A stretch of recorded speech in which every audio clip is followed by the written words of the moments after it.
The knock came at 9:47 p.m., exactly 3 weeks after Daniel Hayes' wife walked out without explanation. He stood frozen in the hallway of his half-empty house, his daughter asleep upstairs, staring at the front door like it might explode. Nobody knocked this late. Nobody visited anymore. When he finally opened it, the woman standing there looked as surprised to see him as he was to see her, exhausted, professional, clearly in the wrong place. Doctor, Ava Sinclair from across the street had meant to knock on her own door after a 16-hour shift. One simple mistake. But in that quiet moment, two broken strangers recognized the same devastating loneliness in each other's eyes. And something shifted in the universe neither of them understood yet. If you're watching from anywhere in the world, drop your city in the comments below. I want to see how far this story travels. And if you're already hooked, hit that like button so I know you're with me for this whole journey. The house felt like a museum of his failed marriage. Daniel stood in the kitchen at 6:15 a.m., making coffee in the machine Rachel had insisted they needed, staring at the empty chair where she used to sit scrolling through her phone while he made breakfast. 3 weeks. 21 days since she'd left a note on that exact chair that said she couldn't do this anymore without explaining what this actually meant. Daddy? He turned to find Lily standing in the doorway, her hair a wild tangle, clutching the stuffed rabbit she'd barely let go of since her mother disappeared. 5 years old and already learning that people you love just vanish. Hey, baby girl. Daniel crouched down, forcing his voice into something resembling cheerful. Did you sleep okay? Lily nodded, but her eyes told the truth. She'd been waking up at night calling for her mother, and each time Daniel had to explain again why Mommy wasn't there. Each explanation felt like swallowing glass. I made pancakes, he said, standing up and gesturing toward the counter where he'd arranged them in a smiley face, because that's what desperate single fathers did. Your favorite. Can I have the bunny ears? Lily asked quietly, pointing to the pancakes he'd shaped to stick up like rabbit ears. You can have whatever you want, sweetheart. They ate in the kind of silence that used to be filled with Rachel's constant chatter about her yoga class, or her book club, or whatever had occupied her ever-shrinking world before she decided that world didn't have room for them anymore. Daniel had replayed their last real conversation 1,000 times, searching for the warning signs he must have missed. But Rachel had been checked out for months, maybe longer, existing in their house like a ghost who hadn't realized she was already gone. Daddy, why doesn't Mommy call? Lily asked suddenly, syrup dripping from her fork. Daniel's chest tightened. Mommy's figuring some things out, baby. Grown-up things. Did I do something bad? No. The word came out too sharp, too desperate. He softened his voice. No, Lily, this has nothing to do with you. You're perfect. You're the best thing that ever happened to me. She nodded, but he could see she didn't believe him. 5 years old and already learning to doubt herself because the person who was supposed to love her unconditionally had simply left. After breakfast, Daniel drove Lily to kindergarten in the same car Rachel had wanted to trade in for something more sophisticated.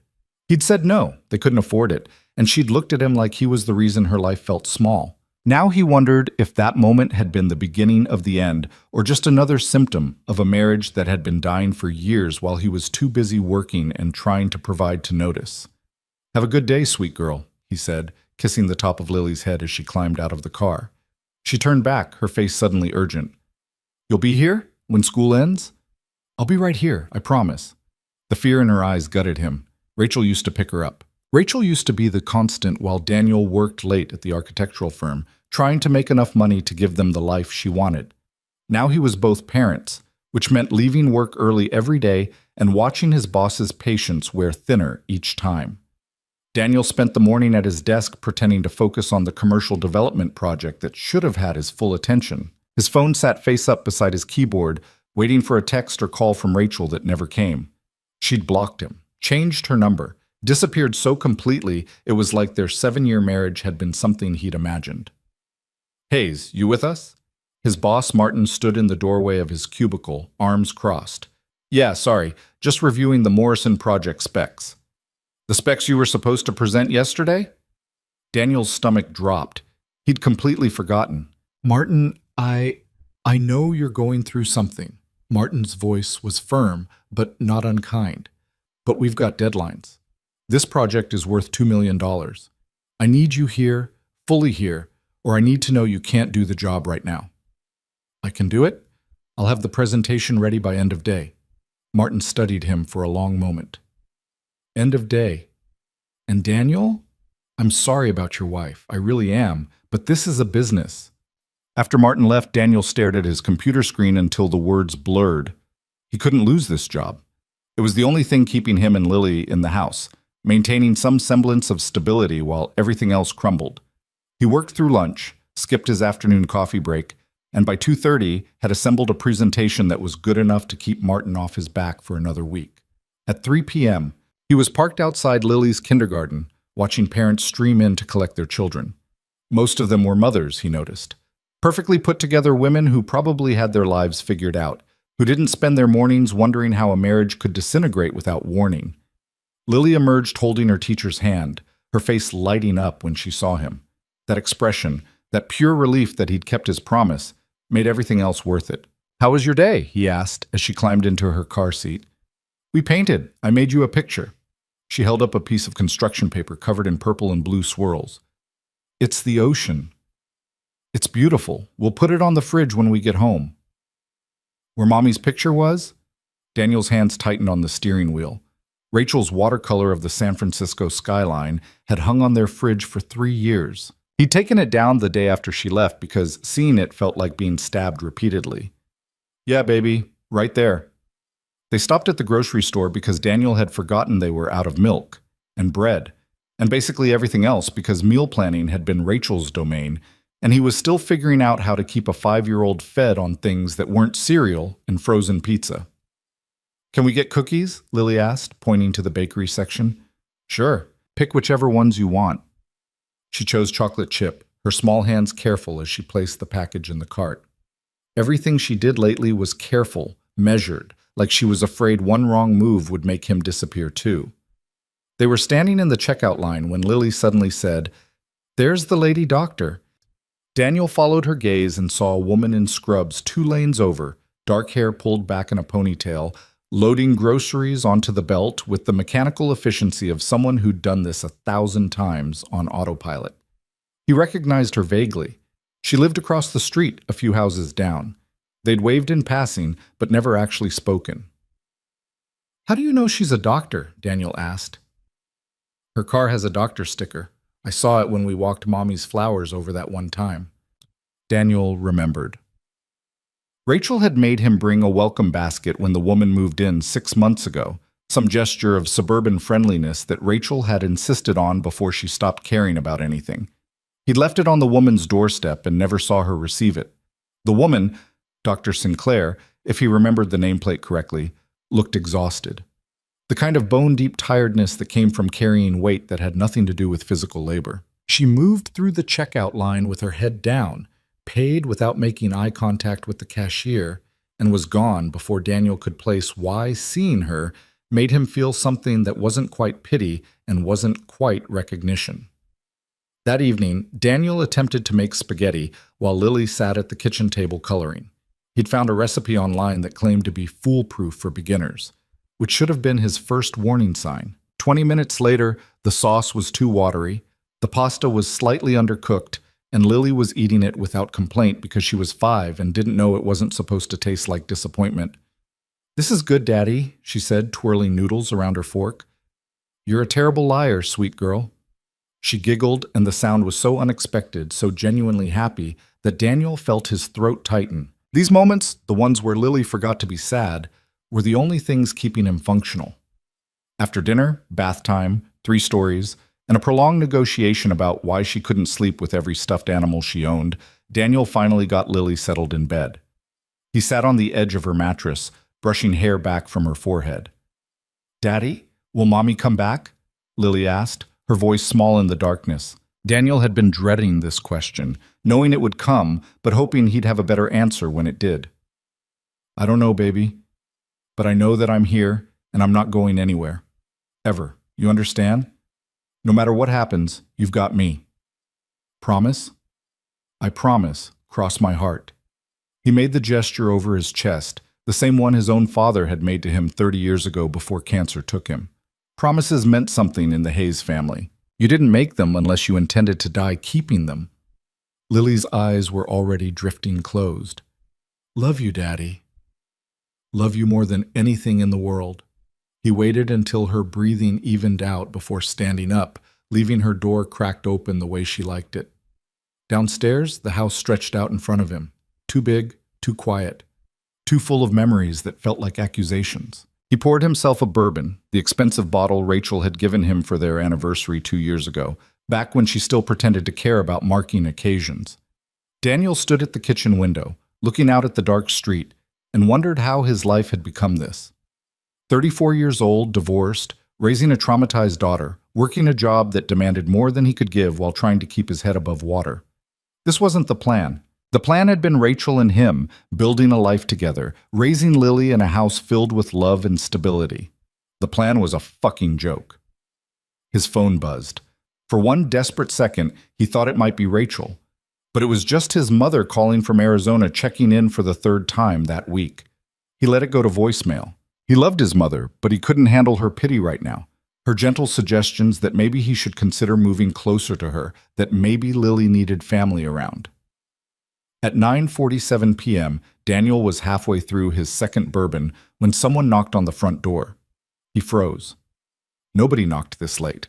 His mind immediately went to worst-case scenarios, police with news about Rachel, child services investigating whether he was fit to parent alone, some disaster he hadn't anticipated. When he opened the door, the woman from the grocery store stood on his porch, still in scrubs, looking completely disoriented. "I'm so sorry," she said immediately, her voice carrying the kind of professional calm that came from years of delivering difficult news. "I just got off a double shift and I'm apparently at the wrong house." Daniel looked past her to where her car sat in his driveway, instead of hers across the street. "Long day?" 16 hours. She closed her eyes briefly, and in that gesture, Daniel saw exhaustion that matched his own. "I'm Dr. Ava Sinclair. I live across the street. I clearly need to sleep before I do something actually dangerous like perform surgery." "Daniel Hayes, and I've had those days. Except my worst-case scenario is presenting building specs to the wrong client, not accidentally operating on the wrong patient." A ghost of a smile crossed her face. "That's a medical drama myth, for what it's worth. We have very extensive protocols." "Good to know." They stood there awkwardly, and Daniel found himself not wanting her to leave. There was something about her, the tiredness, the guard up around her eyes, the sense that she was holding herself together through sheer will, that felt familiar. "Can I get you some coffee? You look like you could use it before you drive." She hesitated, and he could see her instinct to refuse, to maintain the walls that kept neighbors at arm's length. But then something shifted in her expression. "Actually, that would be great. Thank you." Daniel led her inside, suddenly hyper-aware of the disaster zone that was his living room.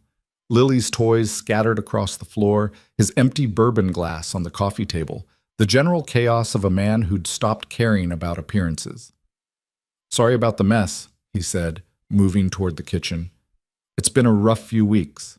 I'm a gynecologist who just delivered twins during a thunderstorm while the power kept flickering," Ava said, following him.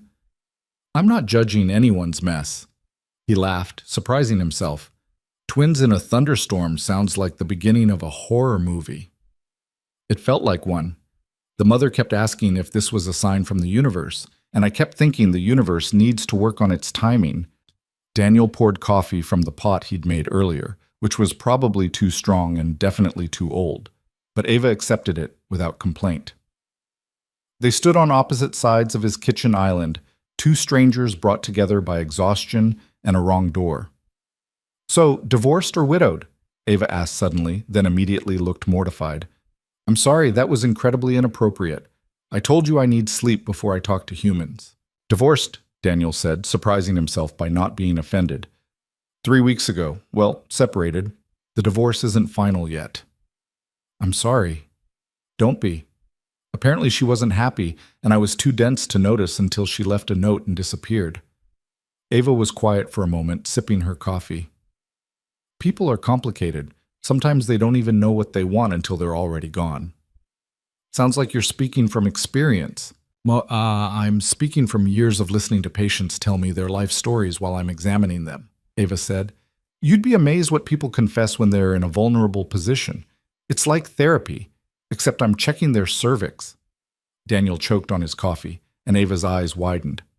Oh God, that was wildly inappropriate for a first conversation, she said. I'm going to blame the 16-hour shift and the fact that my filter completely stops working after hour 12. No, it's fine. I needed the laugh. And he had.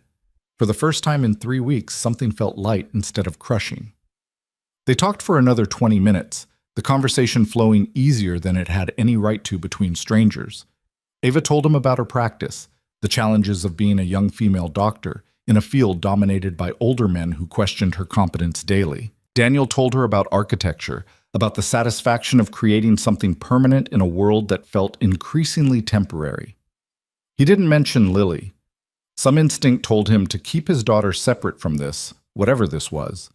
Just two adults having coffee, finding unexpected comfort in someone who understood exhaustion and disappointment. I should go, Ava said finally, glancing at her watch. It's almost 11 and I have surgery at 7. You're sure you're okay to drive? It's across the street. I think I can manage. Daniel walked her to the door, and in the porch light, he noticed things he'd missed before. The elegant bone structure of her face, the intelligence in her dark eyes, the way she held herself with a confidence that didn't quite hide the loneliness underneath. Thank you for the coffee, Ava said, and for not making me feel like an idiot for knocking on the wrong door. Thank you for giving me an excuse to talk to another adult. It's been sparse lately.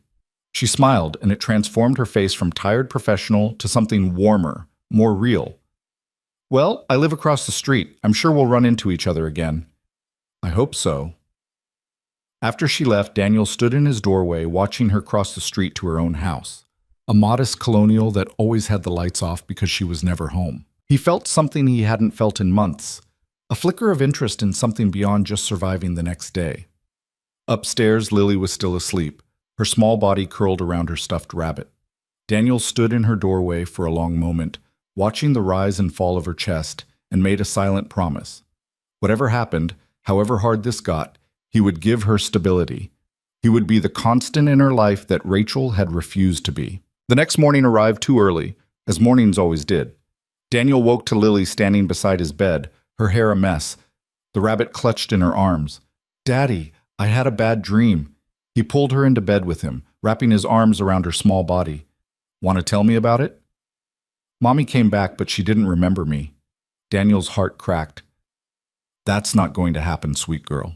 Even if Mommy doesn't come back, she remembers you. You're unforgettable. You promise? I promise. They lay there together as dawn light filtered through the curtains, and Daniel wondered if he was lying. He didn't know what Rachel remembered or felt or wanted. She'd cut them off so completely, it was like they'd never existed to her. The morning routine started again, pancakes, getting Lily dressed, the drive to kindergarten where she asked if he'd be there to pick her up, and he promised he would be. At work, Martin gave him a nod of approval when he submitted the Morrison presentation, but the pressure was building. Daniel could feel it in every interaction, every deadline, every moment when his attention drifted to wondering if Lily was okay.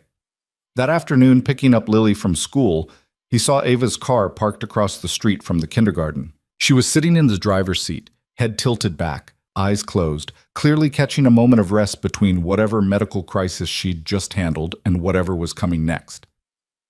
Is that the lady doctor? Lily asked, following his gaze.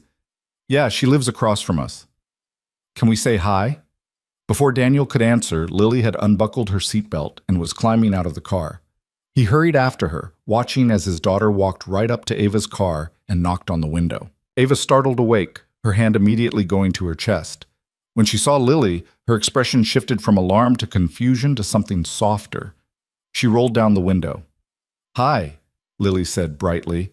I'm Lily. You came to my house last night. I did, Ava said, glancing up at Daniel with an apologetic look. I'm sorry if I woke you up. I was asleep, but Daddy was awake. He's always awake now. Daniel felt heat rise in his face. Lily, doctor, Sinclair's probably busy. Ava is fine, she said, looking at Lily. And I'm not busy right now, just taking a quick break. We're going to get ice cream, Lily announced. Do you want to come? Daniel's stomach dropped. They were not going to get ice cream. He'd planned to take Lily home and attempt to make something that resembled dinner, but now his daughter was looking at him with such hope, and Ava was looking at him with surprise, and he found himself saying, "Yeah, we're going to that place on 5th Street. You're welcome to join us." Ava should have said no. She clearly wanted to say no. Daniel could see the refusal forming on her lips, but then Lily smiled at her, the kind of pure, guileless smile that 5-year-olds specialized in, and something in Ava's expression crumbled. "Okay," she said. "Ice cream sounds perfect."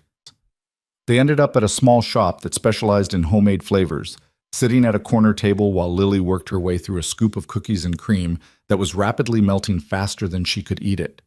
Ava had ordered mint chocolate chip. Daniel had black coffee because the idea of eating something sweet made his stomach turn. "You don't like ice cream?" Ava asked, nodding toward his cup. "I like ice cream fine. I just can't eat it without feeling like I'm going to throw up lately. Stress does weird things to your digestive system." "Sounds like you need to see a doctor." "Are you offering?" "I'm a gynecologist. Unless you've got a uterus you haven't mentioned, I'm probably not your best option." Lily giggled, ice cream smeared across her face. "Daddy doesn't have a uterus. Only girls have those." "That's right," Ava said, smiling at her. "You're a smart kid." "I know. My teacher says I'm advanced." They stayed at the ice cream shop for over an hour, the conversation flowing between the three of them in a way that felt startlingly natural. Ava asked Lily about school, about her favorite subjects, about the stuffed rabbit she'd brought with her. Lily talked about everything with the enthusiasm of a child who'd been starved for attention, and Ava listened like every word mattered. Daniel watched them interact and felt something shift in his chest. This was what Lily needed, not just him trying to be both parents, but other adults who showed her that people could be interested in her, could care about what she had to say. Rachel had been so checked out toward the end that Lily had learned to stop asking her mother questions because she never really got answers. "Your daughter is wonderful," Ava said quietly, while Lily was distracted trying to rescue the last of her melting ice cream. "She's the only thing keeping me sane right now," Daniel admitted. "Some days I look at her and think, how did someone like me get lucky enough to be her dad? Other days I look at her and panic because I have no idea what I'm doing and I'm terrified I'm going to screw her up." That's called being a parent. If you weren't worried about screwing up, that would be the real problem. "Do you have kids?" The question was out before Daniel could stop it, and he immediately regretted asking something so personal. But Ava didn't seem offended. "No, I've spent my entire adult life studying and then working 80-hour weeks. Kids were always something I'd think about later, except later keeps not coming." "How old are you?" 32. "You?" 34. So we're both in the demographic of people who are supposed to have their lives figured out. Whoever decided that clearly never met real people. When they finally left the ice cream shop, Lily was dragging, her energy depleted by sugar and excitement. Daniel carried her to the car, her head heavy on his shoulder, and found Ava walking beside him. "Thank you for this," he said. "She needed it. Hell, I needed it." "It was nice," Ava said, and she sounded surprised. "I don't do things like this. Get ice cream with neighbors, talk to people outside of work. I've kind of forgotten how." "Well, if you ever want to remember, we're across the street." She smiled, and in the late afternoon light, Daniel saw past the professional armor to something vulnerable underneath. "I might take you up on that."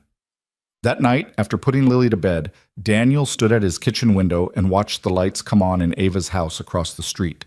He thought about the conversation they'd had, the easy way they'd talked, the fact that for a few hours he'd forgotten to catalog everything that was wrong with his life. His phone buzzed with a text from his mother. "How are you and Lily doing? Call me when you have time." He typed back, "We're okay. Better than okay, actually. I'll call this weekend." And for the first time in 3 weeks, it didn't feel like a lie. The following Tuesday, Daniel was elbow-deep in architectural drawings when his phone rang with a number he didn't recognize. He almost let it go to voicemail, but something made him answer. "Mr. Hayes, this is Principal Morrison from Oakwood Elementary. I need you to come pick up Lily. She's had an incident." His heart stopped. "Is she hurt?" "What happened?" "She's not injured, but she's very upset. There was an altercation with another student. I think it's best if we discuss this in person." Daniel was out the door before the principal finished speaking, Martin's disapproving stare burning into his back as he abandoned his desk mid-afternoon for the third time in 2 weeks. The drive to the school felt endless, his mind racing through worst-case scenarios. Lily wasn't a violent kid. She was gentle, almost too gentle, the kind of child who cried when other kids squashed bugs on the playground. He found her sitting in the principal's office, her face blotchy and tear-streaked, her small hands twisted together in her lap. The moment she saw him, she burst into fresh sobs. Hey, it's okay." Daniel knelt in front of her, pulling her into his arms. "Whatever happened, we'll figure it out." Principal Morrison, a stern woman in her 50s with glasses that made her look perpetually disappointed, gestured for Daniel to sit. "Lily hit another student today, drew blood from his nose." "What?" Daniel pulled back to look at his daughter. "Lily, is that true?" She nodded miserably, fat tears rolling down her cheeks. "He said Mommy left because I'm bad. He said his mommy told him that kids whose parents leave are broken, so I hit him." The rage that flooded through Daniel was white-hot and instant. He forced himself to breathe, to keep his voice level. "Who said this?" "Tyler Martinez," the principal said. "And before you get angry with him, he's 6 years old and clearly repeating something he overheard at home. This isn't about blame, it's about teaching Lily that violence isn't how we handle our feelings. She's 5 years old and someone told her she's broken because her mother abandoned her," Daniel said, his voice tight. "I think a little context matters here. I understand you're going through a difficult time, Mr. Hayes, but we have a zero-tolerance policy on violence. Lily will need to serve an in-school suspension tomorrow." "Are you suspending the kid who told her she's broken?" "Tyler will receive a verbal warning about unkind words." "A verbal warning?" Daniel laughed, the sound bitter. "Right. Because apparently drawing blood gets you the same consequence as psychological torture when you're 5. "Mr. Hayes, we're done here." He stood up, lifting Lily into his arms. "Come on, sweet girl, let's go home." In the car, Lily was silent, her face pressed against his shoulder. Daniel drove on autopilot, fury and helplessness warring in his chest. This was Rachel's fault. If she hadn't left, if she'd had the decency to stay in contact, if she'd given them any explanation that Daniel could use to help Lily understand, none of this would have happened. "Am I in trouble?" Lily asked in a small voice as they pulled into the driveway. "No, baby, you're not in trouble." Daniel turned to look at her. "What you did wasn't right. We don't hit people, even when they say mean things. But I understand why you did it, and I'm not mad at you. Is it true? Am I broken? Listen to me." He unbuckled her seatbelt and pulled her close. "You are not broken. You are perfect exactly as you are. What happened with Mommy has nothing to do with you. Do you understand? Nothing." She nodded against his chest, but he could feel the doubt in her small body. "How did you convince a 5-year-old that she wasn't the reason her mother left, when you didn't understand it yourself?" Inside the house, Daniel set Lily up with her coloring books and went into the kitchen to call his boss. Martin answered on the 3rd ring, his voice clipped. "Hayes, please tell me you're on your way back." "I can't come back today. My daughter had an emergency at school." "Is she in the hospital?" "No, but then I need you here. We have the Morrison presentation in 2 hours, and you're the lead architect." "Martin, I'm a single father. My kid needs me. And I need you to do the job I'm paying you for." Martin's voice softened slightly. "Look, I get it. You're going through hell, but I've got a business to run and clients who don't care about your personal problems. Either you're here and fully committed, or you need to tell me now so I can make other arrangements." The ultimatum hung in the air between them. Daniel looked through the doorway at Lily, who was carefully coloring inside the lines, like if she was good enough, careful enough, maybe her mother would come back. "I'll be there in 30 minutes, he heard himself say. He called his mother, who didn't answer. He called Rachel's mother, who told him coldly that she hadn't heard from her daughter and didn't appreciate him bothering her. He was running out of options when he remembered Ava. She answered on the 2nd ring, her voice professional. "Dr. Sinclair." "Ava, it's Daniel. From across the street. I know this is incredibly presumptuous, but I'm in a bind and I don't know who else to call." "What's wrong?" He explained the situation as quickly as he could, the suspension, the work emergency, his complete lack of childcare options. "I know we barely know each other and you're probably busy, but if there's any way you could watch Lily for a few hours, I would be incredibly grateful. I'll pay you, obviously, whatever your rate is. Stop, Ava said. I'm between patients right now. I can be there in 20 minutes, and you're not paying me. Ava, 20 minutes, Daniel. I'll see you soon. She showed up in 18 minutes, still in her white coat, her stethoscope hanging around her neck. Lily looked up from her coloring book, her eyes red-rimmed but curious. Hi, Lily, Ava said gently, crouching down to her level. Your dad needs to go to work for a little while. Is it okay if I hang out with you? Lily looked at Daniel, uncertainty written across her face. You're coming back? I promise I'm coming back, just a few hours. Okay. She turned to Ava. Do you like coloring? I love coloring, though I should warn you, I'm terrible at staying inside the lines. Daniel showed Ava where everything was. Snacks in the pantry, Lily's favorite shows, the number for his cell phone written on 3 different pieces of paper like he was leaving his daughter with a stranger in a disaster zone, which, he supposed, wasn't far from the truth. Thank you, he said at the door, meaning it with every fiber of his being. I owe you. You don't owe me anything. Just go take care of business. The presentation went better than it had any right to. Daniel pushed everything else out of his mind and focused on the Morrison project, walking the clients through the designs with a confidence he didn't feel. By the time it was over, Martin was pleased and the clients were sold. It should have felt like a victory. Instead, Daniel drove home with his stomach in knots, terrified of what he might find. Would Lily be crying? Would Ava be overwhelmed and regretting her decision to help? Would his daughter feel abandoned by yet another person who was supposed to care for her? He walked in to find them on the living room floor, surrounded by every stuffed animal Lily owned, apparently in the middle of an elaborate veterinary hospital scenario. This bunny has a broken leg, Lily was explaining seriously, holding up her rabbit. He fell off the bed trying to save the bear. That's very brave, Ava said, equally serious. But even brave bunnies need to be careful. Let's put him in a cast. They'd fashioned a cast out of tissues and tape. The bear was wearing a blanket as a cape. The entire living room looked like a toy bomb had exploded, and Lily was smiling. Daddy! She jumped up and ran to him.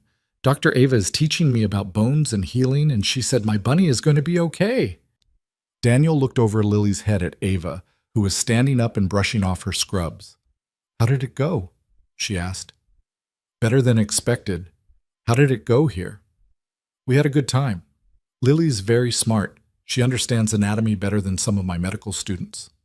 That's because you're a good teacher, Lily said, hugging her rabbit. Can Dr. Ava stay for dinner?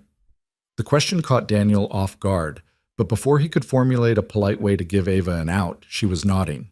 If your dad doesn't mind cooking for one more person, I'd love to. Dinner was scrambled eggs and toast because that was the extent of what Daniel could make without potentially poisoning someone. They ate at the kitchen table, Lily chattering about the stuffed animal hospital between bites, and Daniel found himself relaxing for the first time all day. After Lily went to bed, a process that took longer than usual because she insisted on saying goodnight to every stuffed animal and explaining to each one that they needed to rest to heal properly. Daniel and Ava sat in the living room with glasses of wine she'd found in his cabinet. Thank you for today, he said. I don't know what I would have done if you hadn't been available. You would have figured something out. That's what parents do. I'm not sure I'm very good at it, the figuring it out part.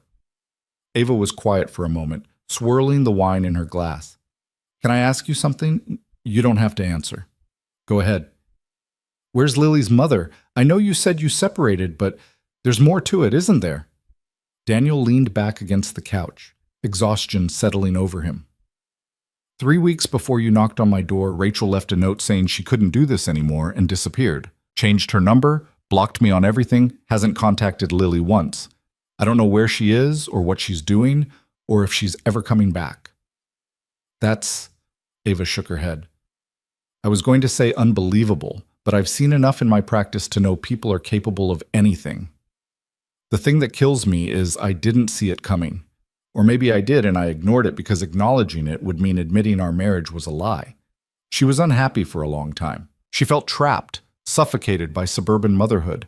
She wanted more excitement, more freedom, more everything except what she had. And instead of talking to me, instead of trying to fix it or even just ending it honestly, she just vanished.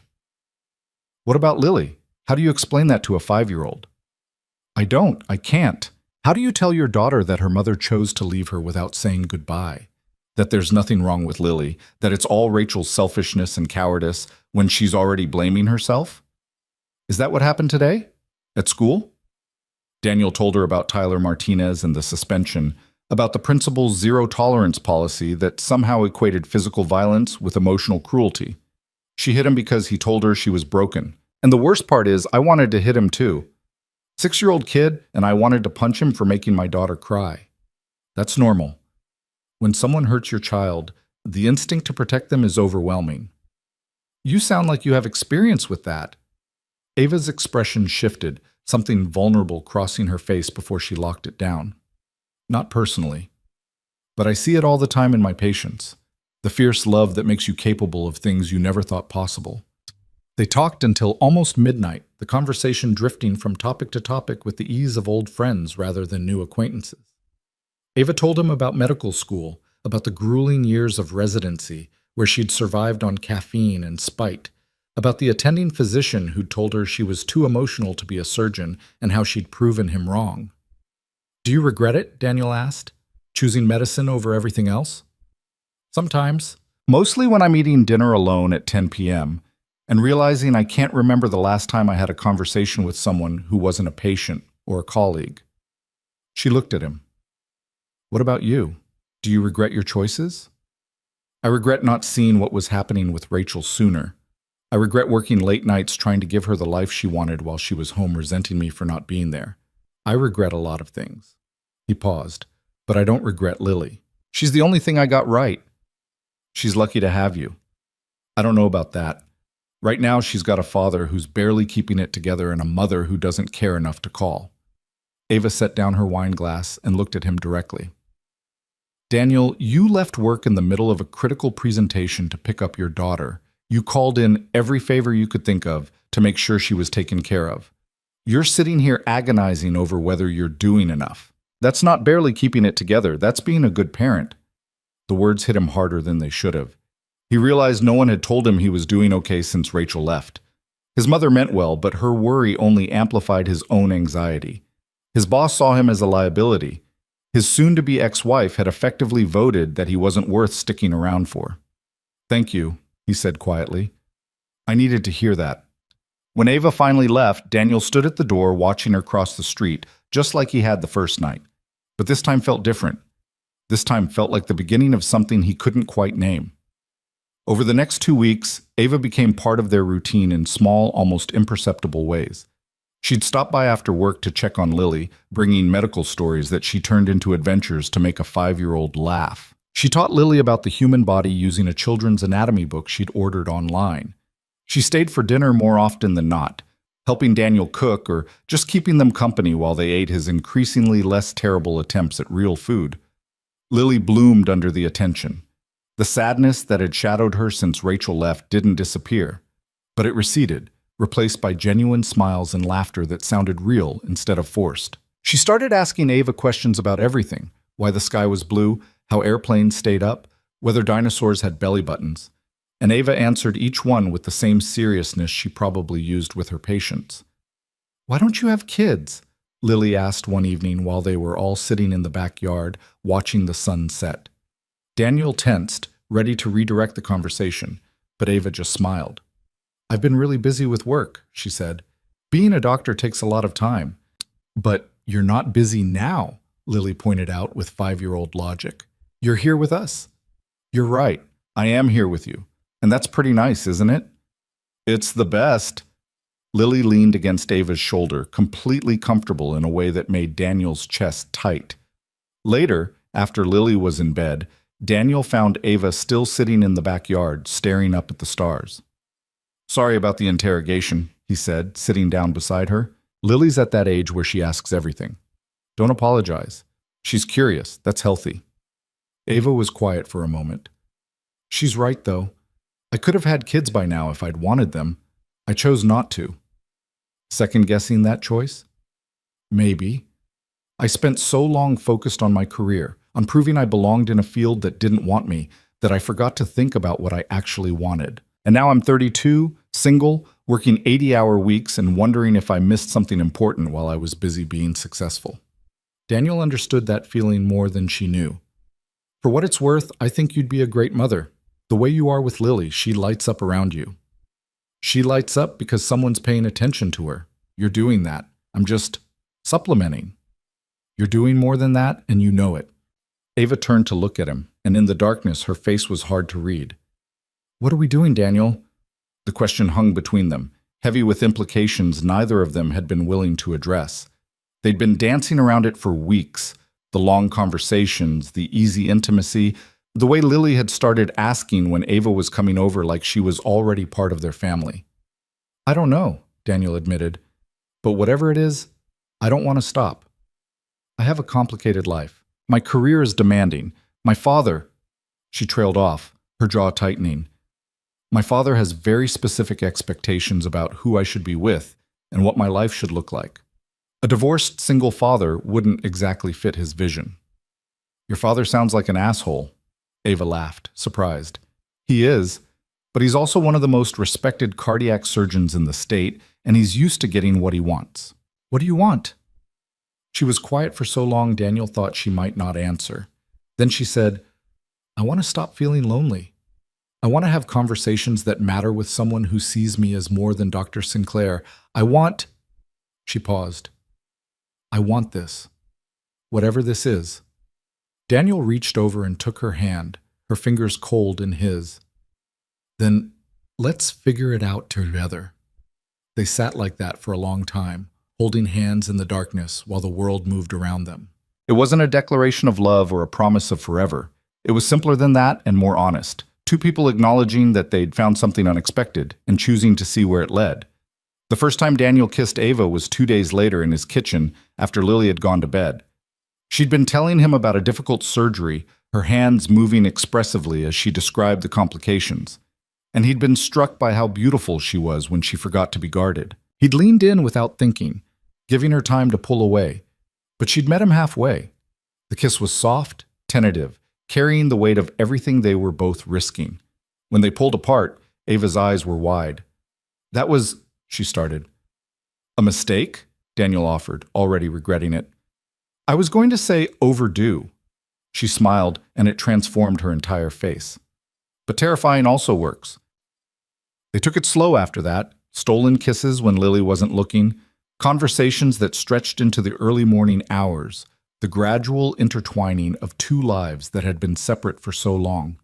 Daniel found himself thinking about Ava during the day, looking forward to the evenings when she'd show up at his door with takeout or a bottle of wine, or just herself. Lily noticed, of course. Kids always noticed. Do you like Dr. Ava? She asked one morning over breakfast, her tone carefully casual. Daniel considered lying, then decided Lily deserved honesty. Yeah, I do. Is that okay with you? I like her too. She's nice and she doesn't talk to me like I'm a baby. Lily was quiet for a moment, pushing cereal around in her bowl. Is she going to be my new mommy? The question gutted him. No, sweet girl, nobody's going to replace your mother. Dr. Ava she's someone who cares about both of us, someone who's become important to us. But that doesn't change anything about you and me. But what if she leaves like Mommy did? And there it was, the fear that had been lurking under everything else. Daniel set down his coffee and pulled Lily onto his lap. I can't promise you that nobody will ever leave again, he said carefully. But I can promise you that I'm not going anywhere, and Dr. Ava, she's different from Mommy. She chooses to be here because she wants to be, not because she has to be. Do you love her? The question was so direct, so impossibly complicated that Daniel had to take a breath before answering. Did he love Ava? He cared about her. He looked forward to seeing her. He felt lighter when she was around and emptier when she wasn't. But love? He thought he loved Rachel, and look how that had turned out. I think I could, he said finally. But that takes time. Right now, I really like her, and she really likes us. Is that enough? Lily nodded against his chest. Can I tell her I'm glad she knocked on the wrong door? I think she'd love to hear that. That weekend, Ava invited them to the farmer's market downtown. It was the first time they'd done something together in public, the first time they'd looked like what they were becoming. A unit, a chosen family, something real. Daniel pushed the stroller while Lily ran ahead, pointing at every vendor with the enthusiasm of a child who'd been cooped up too long. Ava walked beside him, their hands brushing occasionally, and Daniel felt something he hadn't felt in years: contentment.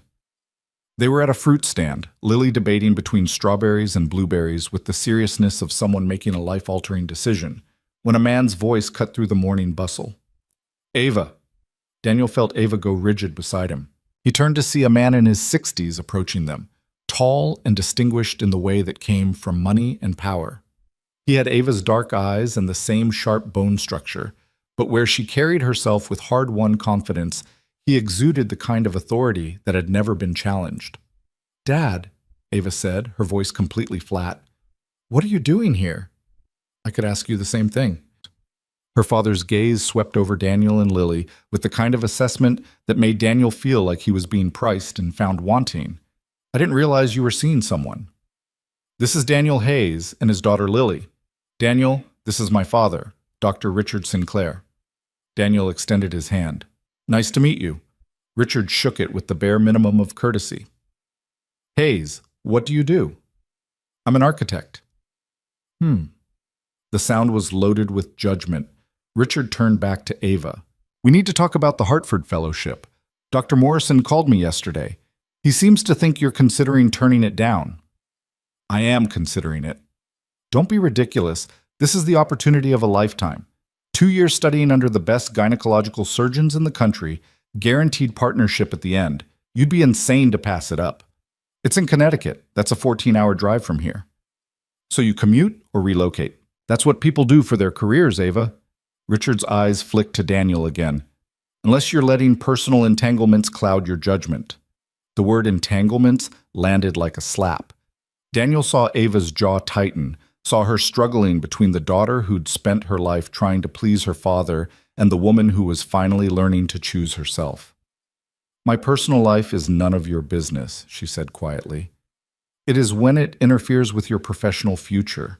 We've talked about this, Ava. You're at a critical point in your career. This isn't the time to be distracted by—" He gestured vaguely at Daniel and Lily. "By what exactly?" Ava's voice was sharp now. "By people who actually care about me? By a life outside of the hospital? By a man with baggage and a child who isn't your responsibility?" The words hung in the air, ugly and final. Lily, who'd been watching the exchange with wide eyes, pressed closer to Daniel's leg. He put his hand on her shoulder, protective and furious in equal measure. "I think we're done here," Daniel said, his voice tight. "I wasn't talking to you," Richard snapped. "No, but you were talking about my daughter like she's some kind of liability, so yeah, we're definitely done." Daniel looked at Ava. "We'll meet you at the car."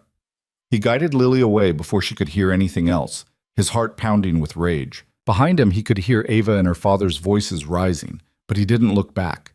Lily deserved better than being called baggage by some arrogant surgeon who thought people's worth could be measured in credentials.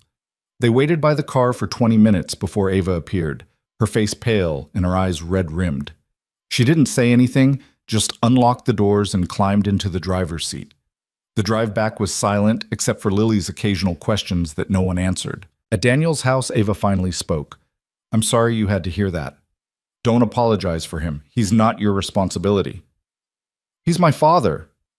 "He's a bully." Daniel's voice was harder than he intended. "And if that's what you're dealing with, if that's the kind of pressure you're under, I get it. But I need to know, Ava. Are you going to take the fellowship?"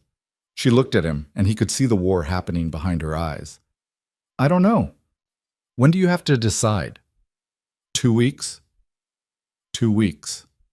14 days to figure out if what they'd built was real enough to choose over everything else. Daniel wanted to tell her to stay, to choose them, to say that she mattered more to him than any fellowship or career opportunity could. But he'd watched Rachel choose herself over their family, and he couldn't ask Ava to make a different choice just because it was what he wanted. "Take the time you need," he said instead.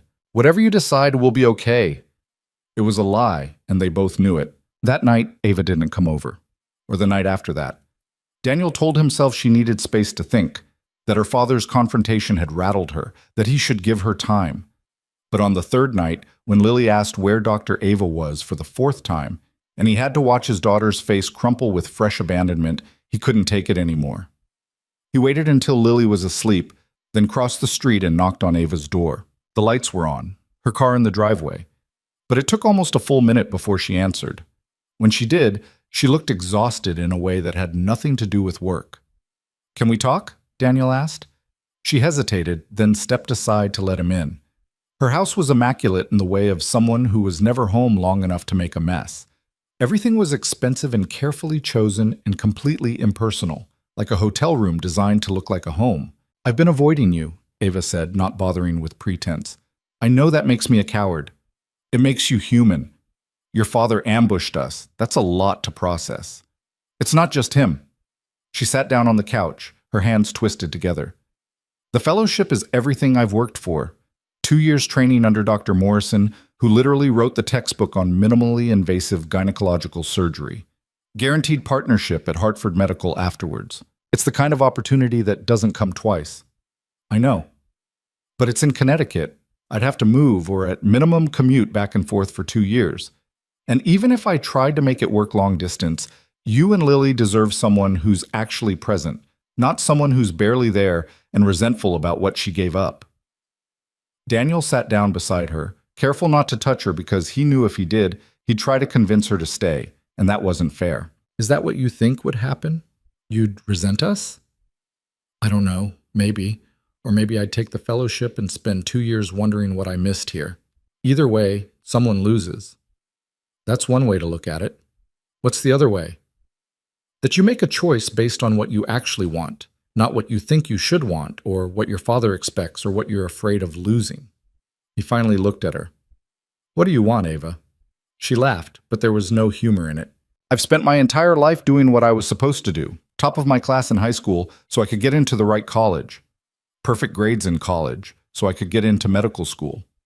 Residency where I worked myself to exhaustion to prove I belonged. I don't know if I've ever actually asked myself what I want separate from what I'm supposed to achieve." "Then maybe it's time to start asking. And if the answer is the fellowship?" Daniel forced himself to say the words that would hurt but needed to be spoken. "Then you take it. You go to Connecticut and you become the surgeon you're meant to be, and Lily and I will miss you, but we'll be okay." "Just like that? Just like that? Because I'm not Rachel, Ava. I'm not going to make you feel trapped or guilty for choosing your career. And I'm not going to ask you to sacrifice what you've worked for just because it's inconvenient for me." Tears were streaming down her face now. "What if I don't know how to choose? What if I'm so scared of making the wrong decision that I end up losing everything?" "You can't lose everything. You can only lose one path while choosing another." He reached for her hand, threading his fingers through hers. "But you have to actually choose. You can't keep one foot in both worlds hoping the universe will make the decision for you." They sat like that for a long time, the weight of the conversation settling over them. Finally, Ava said, "I need to meet with Dr. Morrison. See the facility, understand what the fellowship actually involves before I make any decisions." "When?" "This weekend. Hartford's about a 5-hour flight from here. I'd leave Saturday morning, be back Sunday night." "Okay. Okay?" She looked at him like she'd expected an argument. "You need information to make an informed choice. Go get it. Will you tell Lily that I'm not avoiding her, I'm just figuring things out?" "I'll tell her." Daniel stood up, every instinct screaming at him to stay, to keep talking, to convince her that what they had was worth more than any fellowship. But he'd learned the hard way that you couldn't make someone choose you. They either did or they didn't, and all the persuading in the world wouldn't change that fundamental truth. At the door, Ava caught his arm. "Daniel, Don't." He cut her off gently. "Don't tell me what you're feeling or what you might choose or what you hope happens. Just go to Hartford, see what it's really about, and then decide. I'll still be here when you get back." She kissed him then, desperate and searching, like she was trying to memorize the feeling. When she pulled away, her voice was barely a whisper. "What if I make the wrong choice?" "There's no wrong choice, Ava. There's just the choice you make and what you do with it after." He left before she could see how much it cost him to walk away. Saturday morning came too fast. Daniel woke to Lily standing beside his bed, the rabbit clutched in her arms, her face worried. "Is Dr. Ava mad at us?" He pulled her into bed, wrapping his arms around her small body. "No, baby, she's not mad. She's just trying to figure out some grown-up stuff about her job." Is she leaving? Like Mommy? The question stabbed through him. I don't know. She might have to move away for work. But that's different from what Mommy did, okay? Dr. Ava cares about you. She's not leaving because of anything you did or because she doesn't want to be around you. But she's still leaving. Daniel didn't have an answer that would make it better. Instead, he held his daughter while she cried, her small body shaking with the kind of grief that came from learning too young that people you love don't always stay. Later that morning, his phone rang with a number he didn't recognize. For one wild second, he thought it might be Rachel, finally calling to explain herself, or at least acknowledge the daughter she'd abandoned. But the voice on the other end was male and unfamiliar. Mr. Hayes, this is Dr. Richard Sinclair. I believe we need to have a conversation about my daughter. Daniel's jaw clenched. I don't think we have anything to talk about. I think we do. I'm at the Marriott downtown. Meet me in the lobby restaurant in an hour. And if I say no, then I'll assume you don't actually care about Ava's future and act accordingly. The line went dead. Daniel stared at his phone, fury and curiosity warring in his chest. Every instinct told him to ignore Richard's summons, to refuse to play whatever power game the man was orchestrating. But another part of him wanted to know exactly what Ava was up against, what kind of pressure her father was applying. He dropped Lily off at his mother's house. She'd flown in the day before, ostensibly to help, but really to make sure Daniel wasn't falling apart, and drove downtown to the Marriott. Richard was waiting at a corner table, reading something on his phone with the focused intensity of someone who considered every moment of wasted time a personal affront. You came, Richard said without looking up. You made it sound like I didn't have a choice. You always have a choice, Mr. Hayes. The question is whether you're capable of making the right one. Richard finally looked at him, his gaze cold and assessing. Sit down. This won't take long. Daniel sat, already regretting the decision. I'm going to be direct because I don't believe in wasting time, Richard said. My daughter is at a critical juncture in her career. The Hartford Fellowship is the opportunity that will define the rest of her professional life. If she takes it, she becomes one of the top gynecological surgeons in the country. If she doesn't, she stays in a mediocre practice doing routine procedures and wondering what she could have been. Ava's practice isn't mediocre. She's helping women every day. She's performing pap smears and prescribing birth control. That's not why I paid for her medical education. Richard leaned forward. You seem like a decent man, Mr. Hayes, a good father, clearly devoted to your daughter. But you're also a complication in Ava's life at exactly the wrong time. A complication. A distraction. A reason to choose safety over ambition. I've seen it happen before. Brilliant women derailing their careers for relationships that don't last because they confuse temporary feelings with permanent compatibility. You don't know anything about what Ava and I have. I know you've known each other for less than 2 months. I know you're recently divorced with a young child who clearly has attachment issues. I know that asking Ava to build a life around your needs is asking her to sacrifice everything she's worked for. Richard's voice was matter-of-fact, almost kind in its cruelty. I'm not trying to be cruel, Mr. Hayes. I'm trying to be realistic. What exactly can you offer my daughter that's worth more than the fellowship? The question hung between them, and Daniel felt the weight of every insecurity he'd ever had about himself crash down at once. What could he offer Ava? A house that still felt like Rachel's ghost lived there? A job that barely paid enough to support one family, let alone 2? A daughter who would naturally compete for Ava's attention and affection? A life that was objectively smaller and less impressive than the one Richard had planned for her? I can offer her something you clearly can't, Daniel said finally. The freedom to make her own choices without being manipulated or guilted into living the life you want instead of the one she wants. Is that what you think I'm doing? Manipulating her? I think you're sitting here trying to manipulate me into breaking up with her so you don't have to be the bad guy. I think you've spent her entire life telling her that her worth is tied to her accomplishments, and now she's finally finding out that maybe there's more to life than impressing you. Daniel stood up. You want to know what I can offer Ava? I can offer her the chance to be happy, to build a life based on what matters to her, not what looks good on a resume. And if that's not enough for her, if she decides the fellowship is what she really wants, then I'll step aside. But I'm not going to make that decision for her because you're uncomfortable with the fact that she might choose something different than what you planned. You're making a mistake, Richard said, his voice hard. When she takes the fellowship, and she will take it, Mr. Hayes, because Ava always does what's expected of her in the end, you'll be the one explaining to your daughter why another woman chose to leave her. The words hit exactly where Richard intended.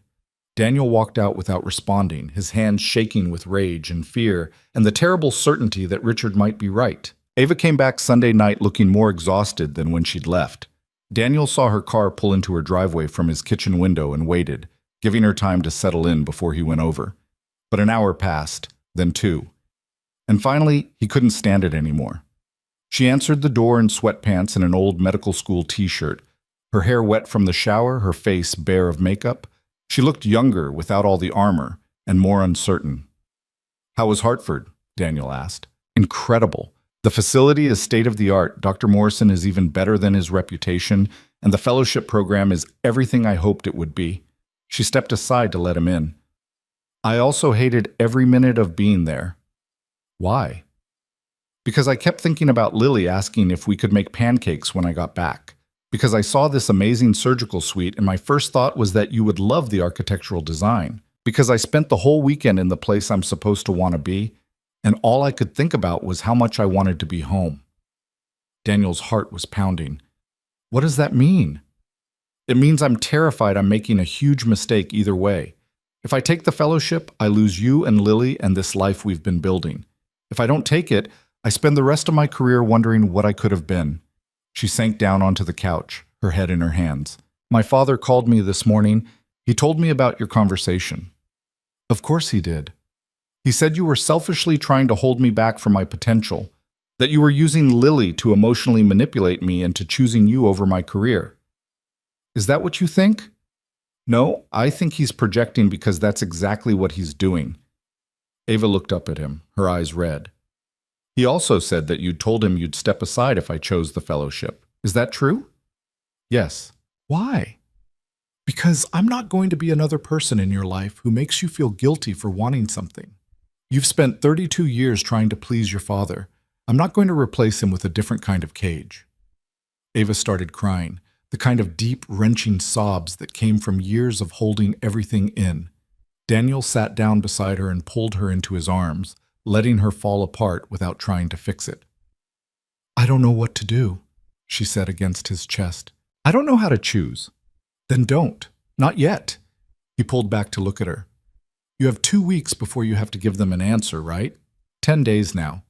Then take those 10 days. Don't think about what you should do or what anyone expects. Just pay attention to how you feel when you're working, when you're with us, when you're alone. The answer's in there somewhere. You just have to be quiet enough to hear it." They spent that night talking, really talking, about everything they'd been avoiding.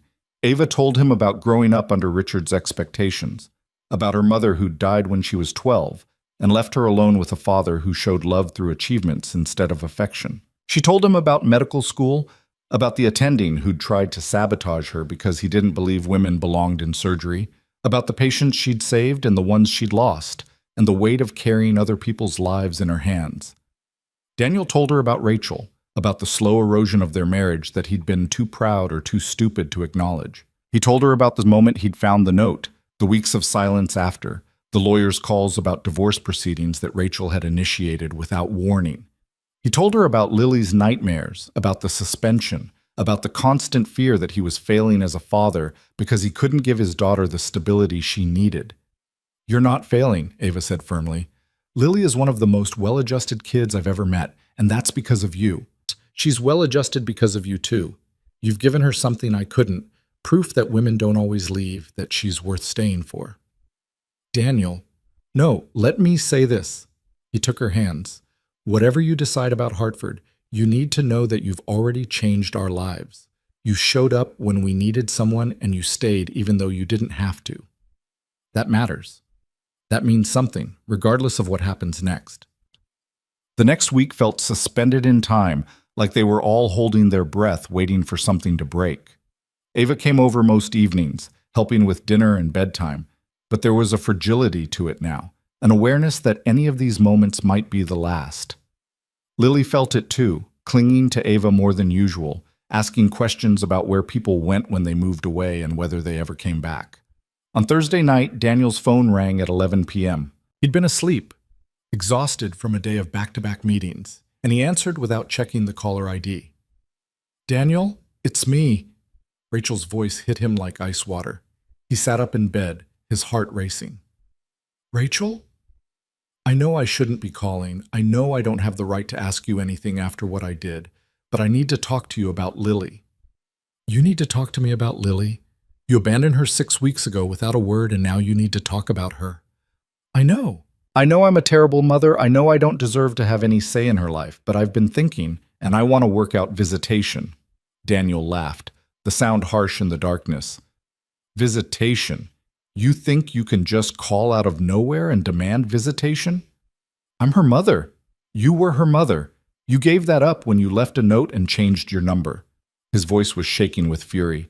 "Do you have any idea what you did to her? She asks about you every single day. She thinks she did something wrong. She started hitting kids at school because she's so angry and confused about why you left." "I'm sorry," Rachel said, and she actually sounded like she meant it. "I'm so sorry, Daniel. I wasn't in a good place. I felt suffocated and trapped, and I needed to get away to figure myself out." "And did you? Figure yourself out?" "I'm trying. I've been seeing a therapist, working through some things, but I miss Lily. I want to see her." "No, you can't keep her from me. I have legal rights." "You have rights you chose not to exercise for 6 weeks. You think a judge is going to look kindly on a mother who abandoned her 5-year-old daughter and then decided she wanted visitation when it was convenient for her? Don't do this, Daniel. Don't use her as a weapon." "I'm not using her as anything. I'm protecting her. Because that's what parents do, Rachel. They protect their kids even when it's hard, even when it means sacrificing what they want. You wouldn't understand that because you've never put anyone before yourself." "That's not fair." "Fair? You want to talk about fair?" "Lily cried herself to sleep for 2 weeks because she thought you left because she wasn't good enough. She stopped eating properly. She stopped trusting people. And you want to waltz back into her life and pretend you have any right to call yourself her mother?" Rachel was crying now, harsh sobs that might have moved him once. "I made a mistake. I know I made a mistake, but she's my daughter and I love her." "Then you should have thought of that before you left." Daniel's voice was cold, every word deliberate. "You want visitation? Get a lawyer, file for custody modification. Do it the right way, and let a judge decide if you deserve access to the daughter you abandoned. But don't call me at 11 p.m. expecting me to hand her over because you've decided you miss her. Please, Daniel, I'm begging you." "You know what Lily said to me last week? She asked if everyone she loves is going to leave her. You did that to her. You broke something in your own daughter, and now you want me to let you break her again?" He paused, making sure she heard every word. "Stay away from us, Rachel. Get your life together. Prove you're capable of being consistent. And then maybe we can talk about supervised visitation. But until then, you don't get to be in her life." He hung up before she could respond, his hands shaking so badly he almost dropped the phone. The conversation had dredged up everything he'd been trying to push down: the rage, the betrayal, the fear that he was making all the wrong choices for Lily, and she'd pay the price for his failures. He didn't sleep for the rest of the night. Instead, he sat in Lily's doorway watching her sleep, the rabbit clutched in her arms, and wondered if he'd just made the biggest mistake of his life by refusing to let Rachel back in. The next morning, exhausted and raw, he told Ava about the call. They were sitting in his kitchen after he'd dropped Lily at school, coffee getting cold between them. "What do you think I should do?" he asked when he'd finished explaining. "I think you should do exactly what you told her. Make her go through the legal process. Document everything. Protect Lily." "What if I'm being vindictive? What if I'm so angry at Rachel that I'm punishing Lily by keeping her from her mother?" "You're not punishing anyone. You're setting boundaries with someone who hurt your child. There's a difference." Ava reached across the table for his hand. "Rachel doesn't get to decide when she's a mother based on how she's feeling that day. If she's serious about being in Lily's life, she'll do the work to prove she's stable and committed. And if she actually gets her act together, then Lily benefits from having both her parents. But that has to be earned, Daniel. You can't just hand your daughter over to someone who's already proven they'll abandon her when things get hard." He knew she was right, but knowing it didn't make it easier. That weekend, Ava's deadline arrived. She had until Monday to give Dr. Morrison her answer about the fellowship. Sunday afternoon, Daniel found her sitting in her backyard, staring at her phone like it might spontaneously combust. "Have you decided?" he asked, sitting down beside her. "Yes. No. Maybe." She laughed shakily. "I've written the acceptance email 4 times. I've also written the decline email 3 times. Every time I start to send one, I panic and delete it." "What's your gut telling you?" "My gut is telling me that either choice is going to hurt, and I should just flip a coin and live with the consequences." "That's fear talking, not your gut." Ava set down her phone and turned to look at him. "I went to see my father yesterday. Didn't tell you because I knew you'd try to talk me out of it." "How did that go?" "About as well as expected. He spent an hour explaining all the reasons why turning down the fellowship would be the biggest mistake of my life. He brought charts, Daniel. Actual charts showing career trajectory comparisons between doctors who took prestigious fellowships versus those who stayed in community practice." "Of course he did." "He also told me that if I chose you over my career, he'd know I wasn't the daughter he raised, that I'd be disappointing him in a way I could never come back from." Daniel felt his chest tighten. "That's emotional blackmail." "I know, but it still works because part of me will always be the little girl trying to make her father proud." Ava's eyes were wet. "The thing is, I realized something while he was lecturing me. All those achievements he's so proud of, the top grades, the prestigious residency, the successful practice, none of them ever made him actually love me more. He's proud of what I've accomplished, but he doesn't actually see me." "Not really. And I do?" "You see me. You and Lily both see me, not Dr. Sinclair or Richard's daughter, or the doctor who's supposed to be grateful for every opportunity. Just Ava, messy and uncertain and trying to figure out what she actually wants out of life." She took his hand. "I love my career. I love being a doctor, but I don't love it more than I love being happy." Daniel's heart was pounding so hard he could hear it. "What are you saying?" "I'm saying I'm turning down the fellowship. I'm staying here." The relief that flooded through him was so intense it was almost painful. But before he could respond, Ava held up her hand. "Wait. Before you say anything, I need you to understand what this means. My father is going to cut me off. He's already threatened as much. He won't help with anything, emotionally, financially, professionally. I'll have burned a bridge with one of the most influential cardiac surgeons in the state, which could affect my career in ways I can't predict." "Are you sure?" "No. I'm terrified I'm making a huge mistake and I'll regret it for the rest of my life." Her voice was steady despite the tears. "But I'm more terrified of spending the rest of my life wondering what could have happened if I'd been brave enough to choose what I actually wanted instead of what I was supposed to want." Daniel pulled her close, burying his face in her hair, and felt something in his chest that had been clenched tight finally loosen. "I love you," he said, the words spilling out before he could stop them. "I know it's too soon and probably terrible timing, but I love you, and I need you to know that before you make this decision." Ava pulled back to look at him, her face streaked with tears. "That's really bad timing. You know that, right?" "I know. I love you too." As she laughed through the tears. "I love you and Lily and this weird little life we've built together, and I want to see where it goes more than I want to impress my father or add another line to my resume." They sat there holding each other while the sun set. Two people who'd found each other by accident, choosing each other on purpose. It wasn't the safe choice or the one that made sense on paper, but it was real and honest and theirs. Monday morning, Ava sent the email declining the fellowship. By that afternoon, her father had left her 3 voicemails she refused to listen to and sent a text that simply read, "You've made your choice. Don't come to me when you realize what you've thrown away." She showed Daniel the message that evening, her hand shaking slightly. "Are you okay?" he asked. "I will be." She deleted the message without responding. "It hurts, but for the first time in my life, I hurt because I chose something for myself, not because I let someone else choose for me. That makes it different." That night, they told Lily together. She'd been increasingly anxious all weekend, asking repeatedly if Dr. Ava was leaving, when she was leaving, if she could go with her.